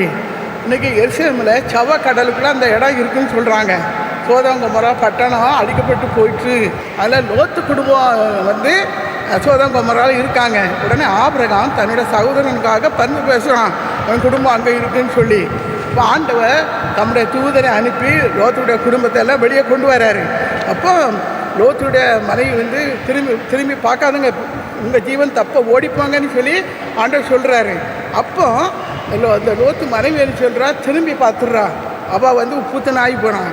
இன்றைக்கி அது எருசலேமே இருக்குது. அந்த உப்புத்தூணை லோத்துடைய மனைவியுடைய உப்புத்தூணின்னு சொல்கிறாங்க. ஆனால் சோதம் குமரா பட்டணம் சவக்கடலுக்குள்ள முங்கிட்டு அது அழிக்கப்பட்டு போயிட்டு. ஆண்டவர் ஆபிரகாம்கிட்ட பேசுகிறாரு. ஆபிரகாம் பரிந்து பேசுகிறான். சோதம் குமரா பட்டணத்தை அழிக்கக்கூடாது, அதில் இருக்கிற நீதிமான்கள் நிமித்தமாக அழிக்கக்கூடாதுன்னு சொல்லி லோத்துக்காக அவன் பேசுகிறான். ஆனால் லோத்துடைய குடும்பம் பாதுகாக்கப்பட்டது. ஆபிரகாமுடைய ஜெபத்தின் மூலமாக லோத்தின் குடும்பம் பாதுகாக்கப்பட்டுச்சு. எனக்கு அருமையானே, ஆபிரகாமுக்குள்ளே ஜெபிக்கிற பழக்கம் இருந்தது. வாலிப பிள்ளைகளாக்கி நம்ம உலக வாழ்க்கையில் சிக்கிக்கொள்ளாதபடிக்கு, உலக மாயையில் சிக்கிக்கொள்ளாதபடிக்கு இந்த வாலிப வயசில் நாம் ஆண்டவருக்கு என்று சொல்லி நம்முடைய வாழ்க்கையை ஒப்பு கொடுத்து அவருக்கு ஊழியம் செய்யும்போது இயேசுவை நம்ம மகிமைப்படுத்தலாமே. நீங்கள் எழும்பலாமே. போதை வசதிக்கு அடிமைப்பட்டிருக்கீங்களா? கஞ்சாவுக்கு அடிமைப்பட்டிருக்கீங்களா? பீடிக்கு சிகரெட்டுக்கு அடிமைப்பட்டிருக்கீங்களா? போதை பழக்க வழக்கம் உங்களுக்குள்ள இருக்குதா? பான் பழக்க வழக்கம் இருக்குதா? வாலிபத்தின் பாவத்தில் நீங்கள் சிக்கியிருக்கீங்களா? எழும்புங்க. வாலிப பிள்ளைகள், நீங்கள் ஆண்டவருக்காக எழும்பணும். நீங்கள் இயேசுவை ஏற்றுக்கொள்ளணும், யுகத்தில் ஏற்றுக்கொள்ள அவருடைய பிள்ளையாக நீங்கள் இருக்கணும். இந்த நாளில் நம்முடைய தேசத்தை நாம் பார்க்கும்போது தேசத்தில் பயங்கரமான காரியங்கள் நடந்து கொண்டிருக்கு. ஒவ்வொரு நாளும் பார்க்குறோம். நம்முடைய தேசத்தில் யார் ஆட்சி செய்கிறானே தெரில. நம்முடைய தேசத்தில் யார் ஆட்சி செய்கிறான்னு பயங்கரமான காரியங்கள் நடக்குது. பிள்ளைங்க மத்தியில் நம்ம பிள்ளைங்க கஷ்டப்படுறாங்க. ஒவ்வொரு காரியங்கள் நடக்குது. நம்ம ஜெபம் பண்ணணும். தேசத்துக்காக ஜெபம் பண்ணணும். நம்முடைய பிரதம மந்திரிக்காக ஜெபம் பண்ணணும். முதலமைச்சருக்காக ஜெபம் பண்ணணும். ஞானம் கொடுக்கணும். தினமும் ஏதாவது கொலை நடக்குது, ஏதாவது ஆக்சிடென்ட் நடக்குது, இல்லை வாலிபர்களை கொலை செய்கிறாங்க, வாலிப பையனை மறித்து போயிடுறாங்க. இப்போலாம் தூத்துக்குடியில் ஒரு பையன் கஞ்சா வச்சுருந்தான்னு சொல்லி போலீஸ் ஸ்டேஷனில் கொண்டு போயிருக்காங்க. அவர் அந்த பையனை பணமாக கொண்டு வந்திருக்காங்க. எப்படி இருக்கும் நீங்கள் யோசிச்சு பாருங்க. நம்ம ஜெபம் பண்ணணும். வாலிப பிள்ளைகள் எழும்பணும். வாலிப பையன்கள் பிள்ளைகள் எழும்பணும். ஜெபம் பண்ணணும். துறப்பில் நிற்கணும்.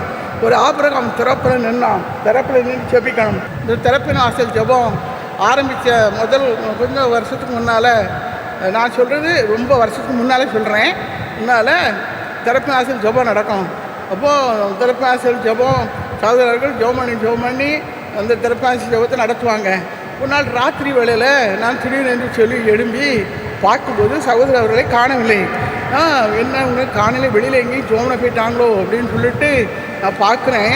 இங்கே ஒரு பக்கத்தில் ஒரு கார்பெட்டில் முழங்கால் படிவிட்டு அவங்க எப்பவும் நெடுமுழங்கால் நின்று தான் ஜோம் பண்ணுவாங்க. நெடுமுழங்காலில் நின்று கண்ணீர் நான் பார்த்தேன், ராத்திரி வேளையில் பார்க்குறேன், கண்ணீர் இப்படி ஓடிக்கிட்டே இருக்குது. ஆண்டவரே தேசத்து மக்களுக்கு இறங்கும் அப்படின்னு சொல்லி ஜெபம் பண்ணுறாங்க. நாளைக்கு தலைப்பினாசல் ஜெபம். இப்போ வரக்கூடிய ஜனத்தை நீ ஆஸ்வதிக்கணும், அவங்கள விடுதலை ஆக்கணும், கட்டுகள் தெரிவிடணும், பிசாசும் முடியிருந்து விடுதலை கிடைக்கணும்னு சொல்லி ஜெபம் பண்ணுறாங்க. சகோதரர்கள் கண்ணீர் வெடிச்சு ஜெபம் பண்ணுறாங்க. நான் சொல்கிறேன், உண்மையிலே அவங்களுடைய ஜெபத்தை கேட்டு ஆண்டவர் தலைப்பினாசல் ஜெபத்துக்கு வரக்கூடிய மக்களுக்கு ஆண்டவர் அற்புதம் செய்கிறாங்க.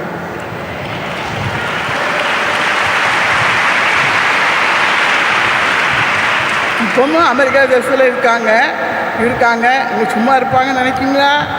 இந்த ஜனங்களை ஆசீர்வதியும், தூர இடத்துலேருந்து வராங்களாம், ஜனங்களை ஆசீர்வதியும் அவருடைய வியாதிகளை மாற்றும், கட்டுகள் சரிப்பட்டு போகட்டும், ஆண்டவரே குடும்பங்கள் ஆசீர்வாதமாக இருக்கணும்னு சொல்லி அவங்க ஜெபம் பண்ணுவாங்க. நம்ம ஆண்டவருக்காக எழும்பணும், முழங்கால் படிவிட்டு நம்ம ஜெபம் பண்ணணும். வாலிப பிள்ளைகள்லாம் எழும்பணும். இந்த நாளில் எழும்பணும், நம்ம ஜெபம் பண்ணணும். தேசத்தில் நடக்கிற காரியத்தெல்லாம் பார்க்கும்போது வேதனையாக இருக்குது. கஞ்சா தூத்துக்குடியில் திருச்செந்தூரில் எல்லா இடத்துலையும் கஞ்சா கடத்துகிறாங்க.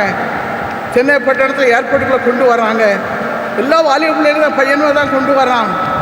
ஆண்டவரே மனம் திரும்பணும், வாலிபர்கள் மனம் திரும்பணும். கஞ்சா பழக்கவழக்கத்துக்கு அடிபட்டு கிடக்க, இந்த மூட பழக்கவழக்கத்துக்கு அடிபட்டு இருக்கிற பையன்களை ரட்சியும் ஆற்றுன்னு சொல்லி நம்ம ஜெபம் பண்ணணும். திறப்பில் நிற்கணும். ஜெபம் பண்ணுங்க. ராத்திரியில் எழும்புங்க, விடிய காலையில் எழும்புங்க, காலையில் எழும்பி ஜெபம் பண்ணுங்க. ஆபிரகாம் திறப்பில் நின்னான், தன் ஜனத்துக்காக திறப்பில் நின்றான். ஆண்டவர்கிட்ட பரிந்து பேசினான். நம்ம ஆண்டவர்கிட்ட ஜெபம் பண்ணணும். என் தேசம் பெரிய தேசம் ஐயா, என் தேசத்து மக்கள் ரசிக்கப்படணும். எங்கள் தேசம் இருக்க தலைவர்கள், அமைச்சர்கள், அரசியல்வாதி எல்லாரும் ரசிக்கப்படணும். போலீஸ் துறையில் இருக்கிறவங்களாம் ரசிக்கப்படணும்னு சொல்லி நம்ம ஜெபம் பண்ணணும். நம்ம ஜெபம் பண்ணும்போது ஆண்டவர் மாற்றங்களை கொண்டு வருவார். நான் ஊழியத்துக்காக சகோதரர்களோடு கூட பல இடங்களுக்கு நான் கடந்து சென்றிருக்கிறேன். அப்பொழுது ஒரு சமயம் இந்த நார்கோயிலில் ஈத்தவளைன்னு சொல்லி ஒரு இடம் இருக்குது. அந்த ஈத்தவளைக்கு ஒரு வருஷத்தில் அப்போ தரப்பாசல் ஜெபம் நடக்கலை. கடைசி வெள்ளி சனி ஞாயிறு 3 நாள் ஈத்தவளையில் கூட்டம் நடத்துவோம். ஒரு வருஷம் ஒரு இடத்துல நடத்துவோம், அப்புறம் அடுத்த இடத்துல நடத்துவோம், இப்படி நடத்துவோம். அப்போ அந்த சமயத்தில் நான் பிரதர் அவர்கள் ஸ்கூலில் தங்கியிருப்பாங்க, ஊழியத்தை விடவங்க எல்லோரும் தங்கியிருப்பாங்க. நான் பாஸ்டர் வீட்டில் தங்கியிருப்பேன். அங்கே நாட்டையாருன்னு சொல்லுவாங்க, கன்னியாகுமரி பகுதியில் நாட்டையாரு அப்படின்னு சொல்லுவாங்க. பாஸ்டர்மாரை நாட்டையாருன்னு சொல்லுவாங்க. ஆனால் அந்த பாஸ்டர் வீட்டில் தங்கியிருப்பேன். என்னோட கூட பாஸ்டர் மகா இருப்பான். இப்போ நாங்கள் மீட்டிங்லாம் போவோம். அப்போ அந்த பாஸ்டர் நல்ல ஜெபிக்கிற ஒரு தேவண்ட மனுஷன். அந்த ஈத்தவளை சர்ச்சு நல்ல பெரிய சர்ச்சு, நிறைய ஆட்கள் இருப்பாங்க, சின்ன பிள்ளைங்க நிறையா இருப்பாங்க, வாலிப பிள்ளைங்க இருப்பாங்க, பெரியவங்க இருப்பாங்க. நல்ல ஜெபம் பண்ணுற சர்ச்சு, ஜெபம் பண்ணுற ஐயா பாஸ்டர் ஐயா. அப்போ நான் அந்த பாஸ்டர் வீட்டில் தங்கியிருந்தேன். அவங்க மகா கூட நான் படுத்திருந்தேன். அப்போது ராத்திரி வேளையில் கன்வென்ஷன் முடிஞ்சு படுத்திருந்தேன். அப்போது ராத்திரி வேளையில் இந்த பாஸ்டர் அவர்கள் வீட்டுக்கு வருவாங்க. நாங்கள்லாம் 11 மணி 12 மணிக்கு படுத்துருவோம். பாஸ்டர் வரமாட்டாங்க. கடைசி எல்லோரையும் அனுப்பிட்டு கடைசியில் வருவாங்க. பாஸ்டர் ஐயா படுக்க மாட்டார். முழங்காலில் நின்று நான் என் கண்ணால் நான் பார்த்துருக்கேன், நான் சொல்கிறேன். அவங்க முழங்காலில் நின்று ஜெபம் பண்ணுவாங்க. பாஸ்டர் கணீர் ஜெபம் பண்ணுவார். சத்தமாக ஜெபமிட்டே இருப்பார். இப்போ பாஸ்டர் படுக்கலையா அப்படின்னு சொல்லி இப்படி பார்த்துட்டே இருப்பேன். இப்போ மணி 1 ஆகும், 2 ஆகும், 3 ஆகும். சனிக்கிழமை ராத்திரிலாம் முழு நேரமும் ஜெபம் பண்ணுவார். என் சபையில் இவங்க குடிகாரராக இருக்காங்களா ஆண்டவரே, அவங்கள மாற்றும், இந்த வாலிப பையன்களை மாற்றும், பிள்ளைகளை மாற்றும், சிறு பிள்ளைகளை மாற்றும் அப்படியே சொல்லி அழுதுகிட்டே ஜெபம் பண்ணுவார். எங்கே அழுது ஜெபம் பண்ணுவார். 4 மணி ஆயிரும், 4:30 மணி ஆயிரும். கோயிலில் மணி அடிக்கும், ஆராதனை ஆரம்பிச்சிடும். மறுபடியும் பாஸ்டர் எழுப்பி போயிடுவார். ஏன்னா பகலில் பார்த்தீங்கன்னா தூங்காத மாதிரியே இருக்கும், நைட்டில் தூங்காத மாதிரியே இருக்க மாட்டார். தேவன் மனுஷன், தேவன் அவரோடு கூட இருக்கார். சபையின் மக்களை குறித்த பாரம், சபையின் குடும்பத்தை குறித்த பாரம் அவருக்கு அழுத்தினபடினால அவர் முழங்காலில் கிடந்து ஜெபம் பண்ணுறாரு. ஒரு சமயம் ஒரு ஆக்சிடெண்ட்டில் 3 வாலிப பையன் மரிச்சு போயிட்டான். அழுதாரு. இந்த நாட்டையார் இந்த பாஸ்டர் அழுதாரு. இப்போ அந்த பிரதரை கூட்டிகிட்டு போய் அந்த பையனால் வச்சிருக்க கல்லறையெல்லாம் கூட்டி காட்டினார். பையன் மரிச்சு போயிட்டான் அப்படின்னு சொல்லி, வாழ வேண்டிய வயசில் பிள்ளை வாழலை, மறிச்சிட்டான், என் சபையில் எப்படி காரியம் நடந்துட்டுன்னு சொல்லி அழுதாரு. ஒரு தேவண்ட மனுஷன், ஆபிரகாமை போல திறப்பில் நிற்கக்கூடிய ஒரு தேவண்ட மனுஷன் கண்ணீர் வடித்து ஜோம் பண்ணார். வாலிய பிள்ளைகள் என் சபையில் மனம் திரும்பணும், சிறு பிள்ளைகள் மனம் திரும்பணும், இயேசுடைய பிள்ளையாக மாறணும் என்று சொல்லி அவ்வளோ பாஸ்டருக்குள்ள அவ்வளோ பாறை இருக்குன்னு சொன்னான்னா நாம் எவ்வளோ பாறை எடுத்து ஜெபம் பண்ணணும். நீங்கள் தேவனுடைய ஊழியக்காரராக இருக்கலாம், நீங்கள் தேவனுடைய ஊழியக்காரியாக இருக்கலாம், கர்த்தருடைய ஊழியத்தை செய்யலாம். நீங்கள் யாராக இருந்தாலும் நீங்கள் உங்களுக்கு தனி ஜெபம் ரொம்ப முக்கியம். தேவனோடு கூட நெருங்கி ஜீவிக்கிற அனுபவம் உங்களுக்கு ரொம்ப முக்கியம். ஜெபம் பண்ணாத வேத வாசிக்காத குடும்பங்களுக்கு ஆசீர்வாதம் இருக்காது. நீங்கள் வேத வாசித்து ஜெபம் பண்ணி ஆண்டவருடைய பிள்ளையாக இருக்கும்போது தேவன் ஆபிரகாம் கொடுத்த அத்தனை ஆசீர்வாதத்தை உங்களுக்கு கொடுப்பார். ஆபிரகாமை தேவன் ஆவிக்குரிய வாழ்க்கையிலையும் ஆசீர்வதித்தார், உலக பிரகாரமான காரியத்திலையும் ஆசீர்வதித்தார். வேலைக்காரன் சொல்கிறான், என் எஜமான் ஆசீர்வாதமாக இருக்கார். ஆபிரகாம் பொன் வெள்ளியுடைய சீமானாக இருந்தான். ஆண்டவர் நம்மை சீமானாக மாற்றணும்ல. சரி, ஆபிரகாமுடைய வாழ்க்கையில் நம்ம பார்க்கும்போது அவன் விக்கிரங்களுக்கு பின்னால் கிடந்தான். ஆண்டவர் அவனை தெரிந்தெடுத்து அழைத்து அவனை ஆசீர்வதித்து குறைவுகளுக்கு மத்தியில் இருந்தான். அவனுடைய குறையை ஆண்டவர் நிறைவாக்கி ஈசாக்கை கொடுத்து ஆசீர்வதித்தார். அப்போ ஆபிரகாமுடைய வாழ்க்கையில் ஆபிரகாம் பூரண வயது உள்ளவனா, முதிர் வயதில் 175 வயசில் மரித்தான்னு சொல்லி வேதாந்தத்தில் சொல்லப்பட்டிருக்கிறது. ஆபிரகாம் பூரண வயது உள்ளவனா மரித்தான். ஆபிரகாம் நமக்கு ஆண்டவர் பூர்ண ஆயுசை கொடுக்கணும்ல. இப்போ நிறைய பேர் ஹார்ட் அட்டாக்கில் மரித்து போயிடுறாங்க, நிறைய பேர் ஆக்சிடெண்ட்டில் மரித்து போயிடுறாங்க. இந்த ஆண்டவர் நமக்கு ஆயுசு நாளை கூட்டி கொடுக்கணுமா கொடுக்கக்கூடாதா? கொடுக்கணும். ஆண்டவர் நமக்கு ஆயுசு நாட்களை கூட்டி கொடுக்கணும். தேவ பிள்ளைகளுக்கு ஆண்டவர் ஆயுசு நாட்களை கூட்டி கொடுக்கணும். ஊழியம் செய்கிற கர்த்தருடைய பிள்ளைகளுக்கு ஆண்டவர் ஆயுசு நாட்களை கூட்டி கொடுக்கணும். அவருக்கு ஊழியம் செய்ய அவருடைய நாமத்தை மகிமைப்படுத்த ஆண்டவர் ஆயுசு நாட்களை கூட்டி கொடுக்கணும். அப்போ ஆண்டவர் உங்களோட வாழ்க்கையிலையும் உங்களுக்கு நல்ல சுகம் பலன் தரணும். நீங்கள் வியாதியோடு கூட வந்திருக்கலாம், பிசாசின் பிடியில் சிக்கி தவித்து கொண்டிருக்கலாம், பயத்தின் ஆவி உங்களை ஆட்கொண்டிருக்கலாம். ஆனால் நீங்கள் யாராக இருந்தாலும் இயேசுக்கு உங்களோட வாழ்க்கையை ஒப்பு கொடுக்கும்போது கொல்லாத பிசாசின் பிடியிலிருந்து தேவனங்களை விடுதலை ஆக்குவார், உங்களை ஆசீர்வதிப்பார். நீ ஆசீர்வாதமாய் இருப்பாய் என்ற வார்த்தையின்படி தேவன் உங்களை ஆசீர்வதிப்பார். நீ ஆசீர்வாதமாய் இருப்பாய். ஆபிரகாம் தேவனுடைய வார்த்தைக்கு கீழ்ப்படிந்தான், தேவனுடைய ஆசீர்வாதத்தை பெற்றுக்கொண்டான். நாமும் ஆண்டோடைய வார்த்தை கீழ்ப்படியும் போது ஆண்டவர் நம்மை ஆசீர்வதிப்பார், நம்முடைய குடும்பங்களை ஆசீர்வதிப்பார், பெருக பண்ணுவார், ஆசீர்வதிப்பார். நான் ஜெபிப்போமா? ஆண்டவரே, என்னை ஆசீர்வாதமாய் என்னை மாற்றும். என் வாழ்க்கையில் இருக்கிற சாபங்கள், என் வாழ்க்கையில் இருக்கிற சாபத்தின் கட்டுகள்லாம் சரிபடட்டும். ஆண்டவரே, பொல்லாத பிசாசு என்னை ஆட்டி படைக்கக்கூடாது, அவனுடைய வல்லமை அழிக்கப்படட்டும். என்னை கட்டி வைக்க கட்டுகள்லாம் அழுக்கப்படட்டும். என் விடுதலை தாரும். ஆண்டவரே, நீர் என்னை ஆசீர்வதியும், ஆண்டவரே. ஆபிரகாமை தேவன் ஆசீர்வதித்தார். ஆபிரகாம் தேவனுடைய சிநேகிதன் எனப்பட்டான். ஆபிரகாம் விசுவாசத்திலே வல்லமுள்ளவனாக இருந்தான். ஆபிரகாம் ஜெபிக்கிறவனாக காணப்பட்டான். ஆண்டவரே, என்னை ஆண்டவரே உங்களுடைய கருத்தை ஒப்பு கொடுக்கிறேன். ஆண்டவரே, ஆபிரகாம் பிரஜாதி குடும்பத்திலிருந்து ஆண்டவர் தேவன் அவனை அழைத்தார், அவனை தெரிந்து கொண்டார்.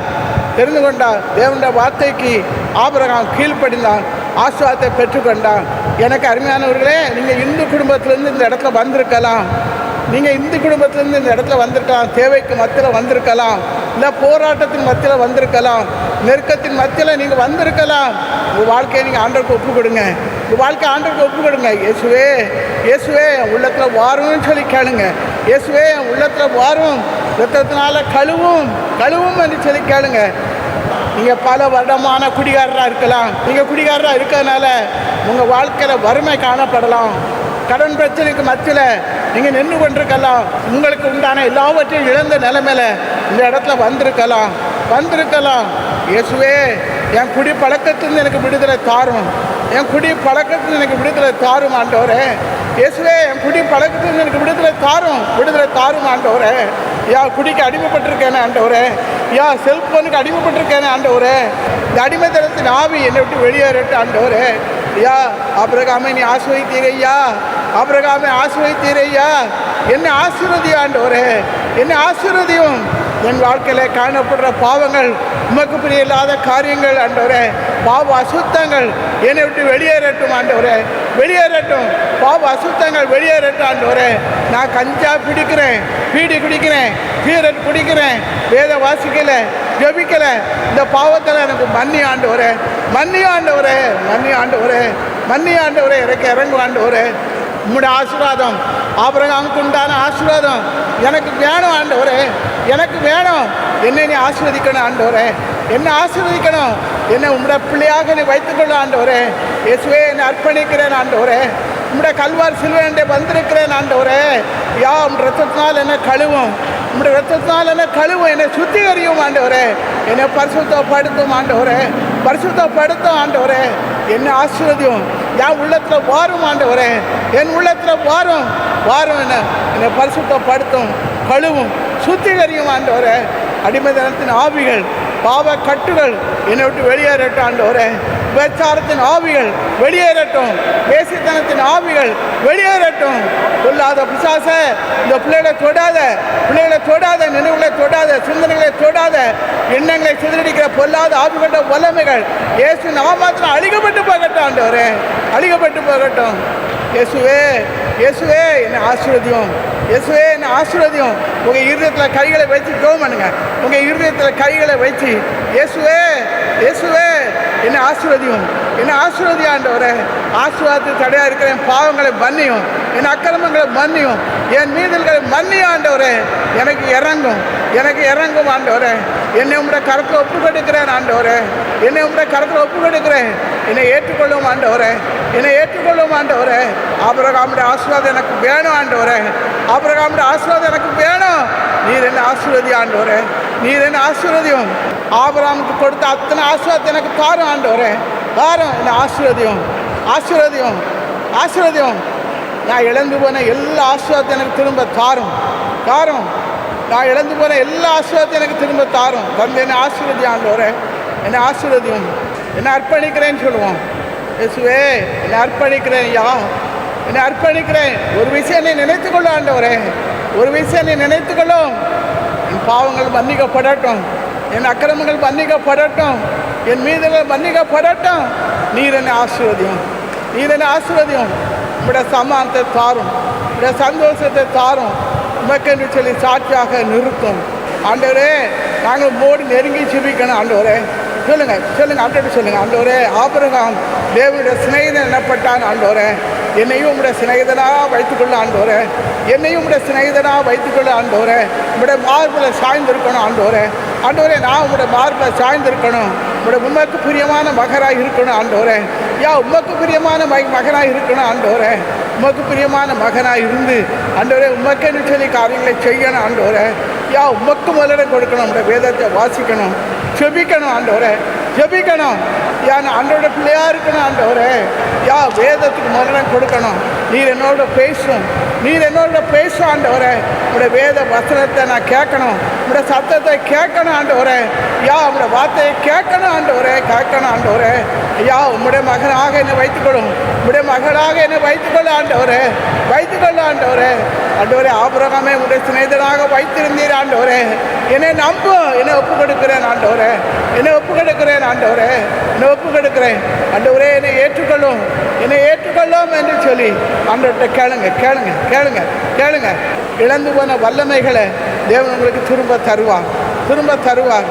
ஆபிரகாம் விசுவாசத்தில் வல்லமையுடையவராக இருந்தான்.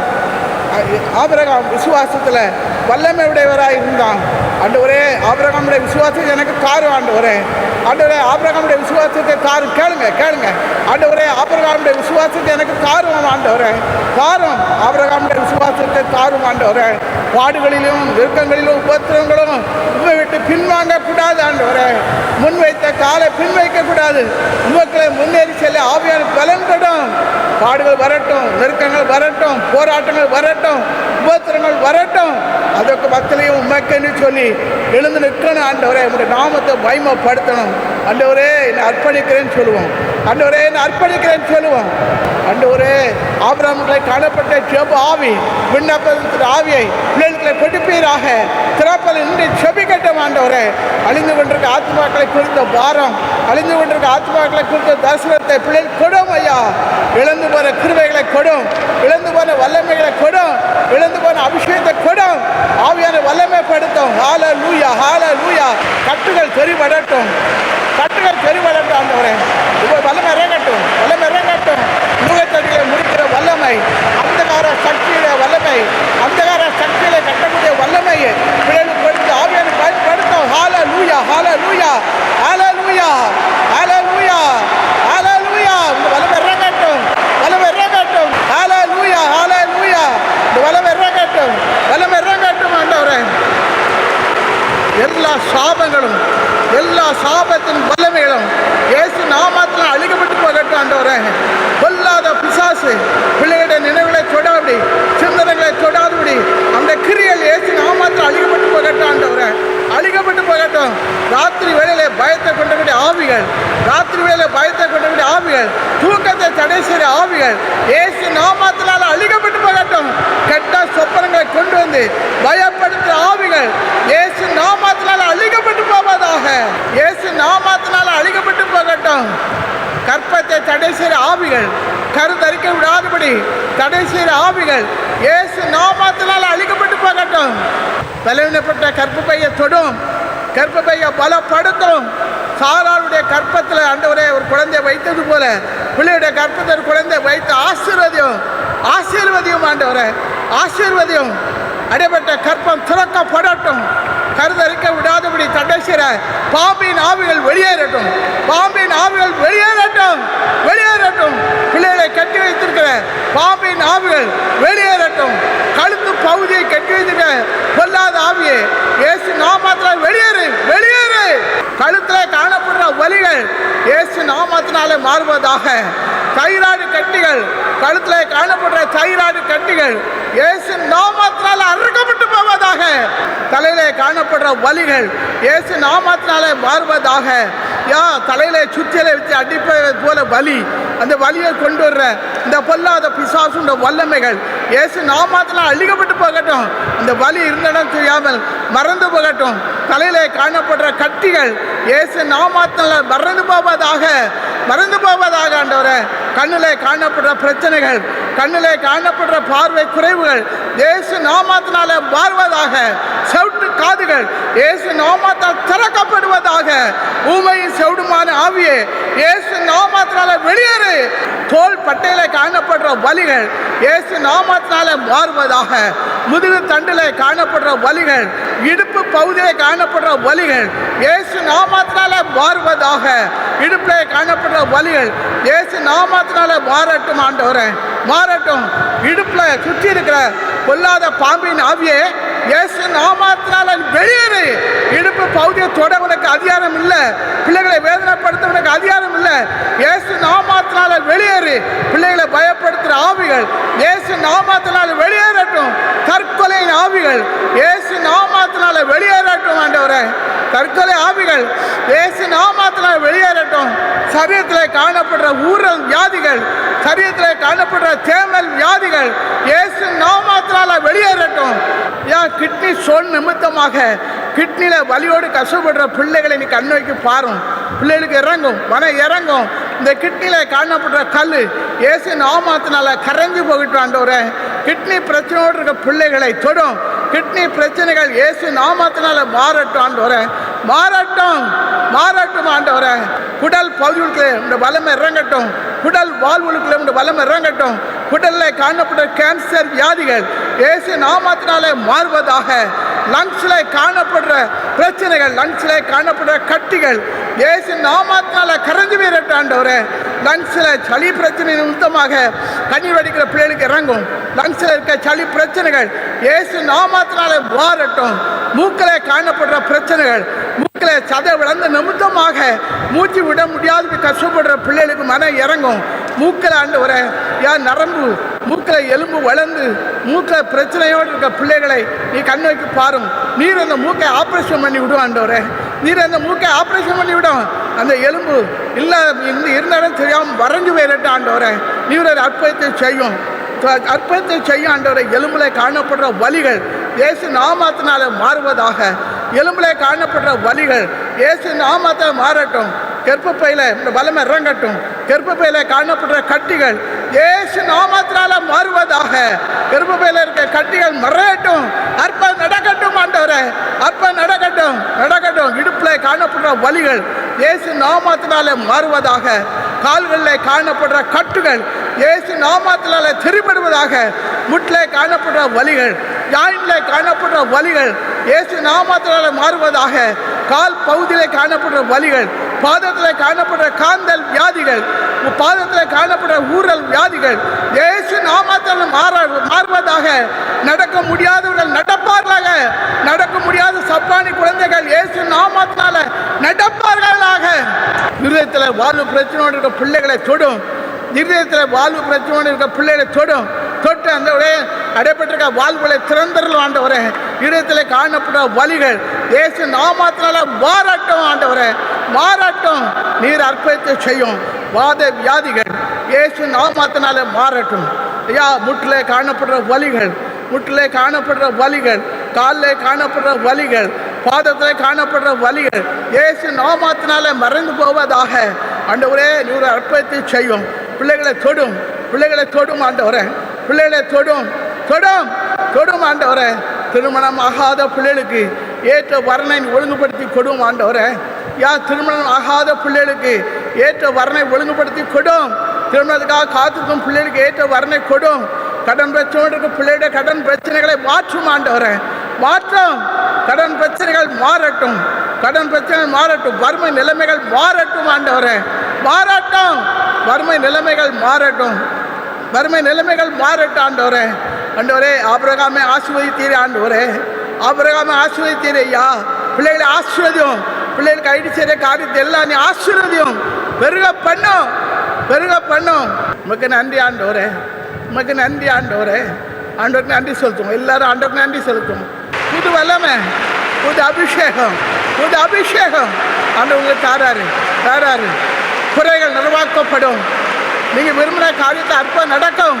நீங்கள் அதை காண்பீங்க. உங்கள் வாழ்க்கையில் இழந்து போன எல்லா ஆசீர்வாதங்களையும் தேவன் உங்களுக்கு திரும்ப தருவார், தருவார்.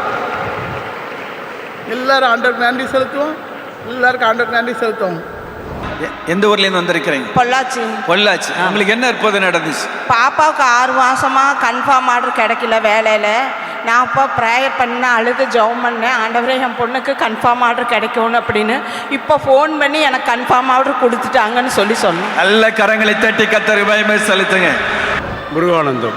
முருகானந்தம். ஆமாம். எந்த ஊர்லேருந்து வந்திருக்கிறீங்க? திருவாரூர். உங்களுக்கு என்ன அற்புதம் நடந்துச்சு? கையில் லெஃப்ட் சைடில் ஒரே வலியாக இருந்தது. எத்தனை வருஷம்?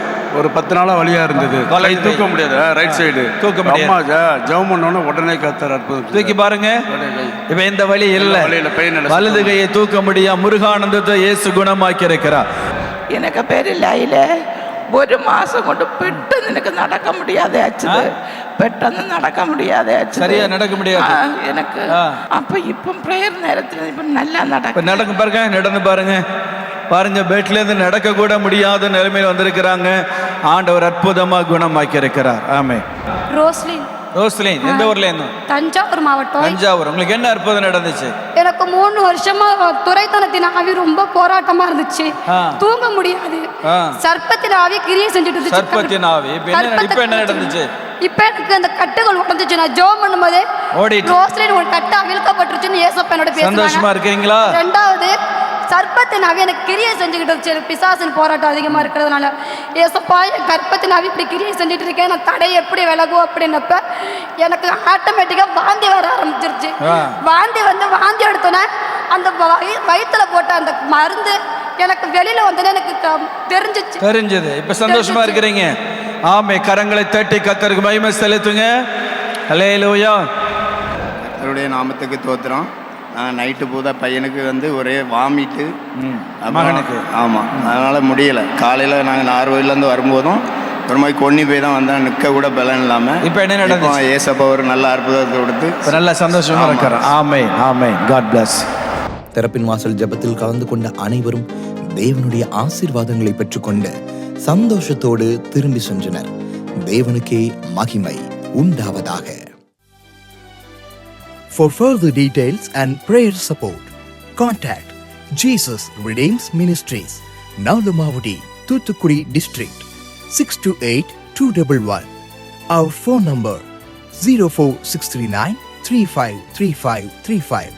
info@jesusredeems.org. Our website www.jesusredeems.com. God bless you.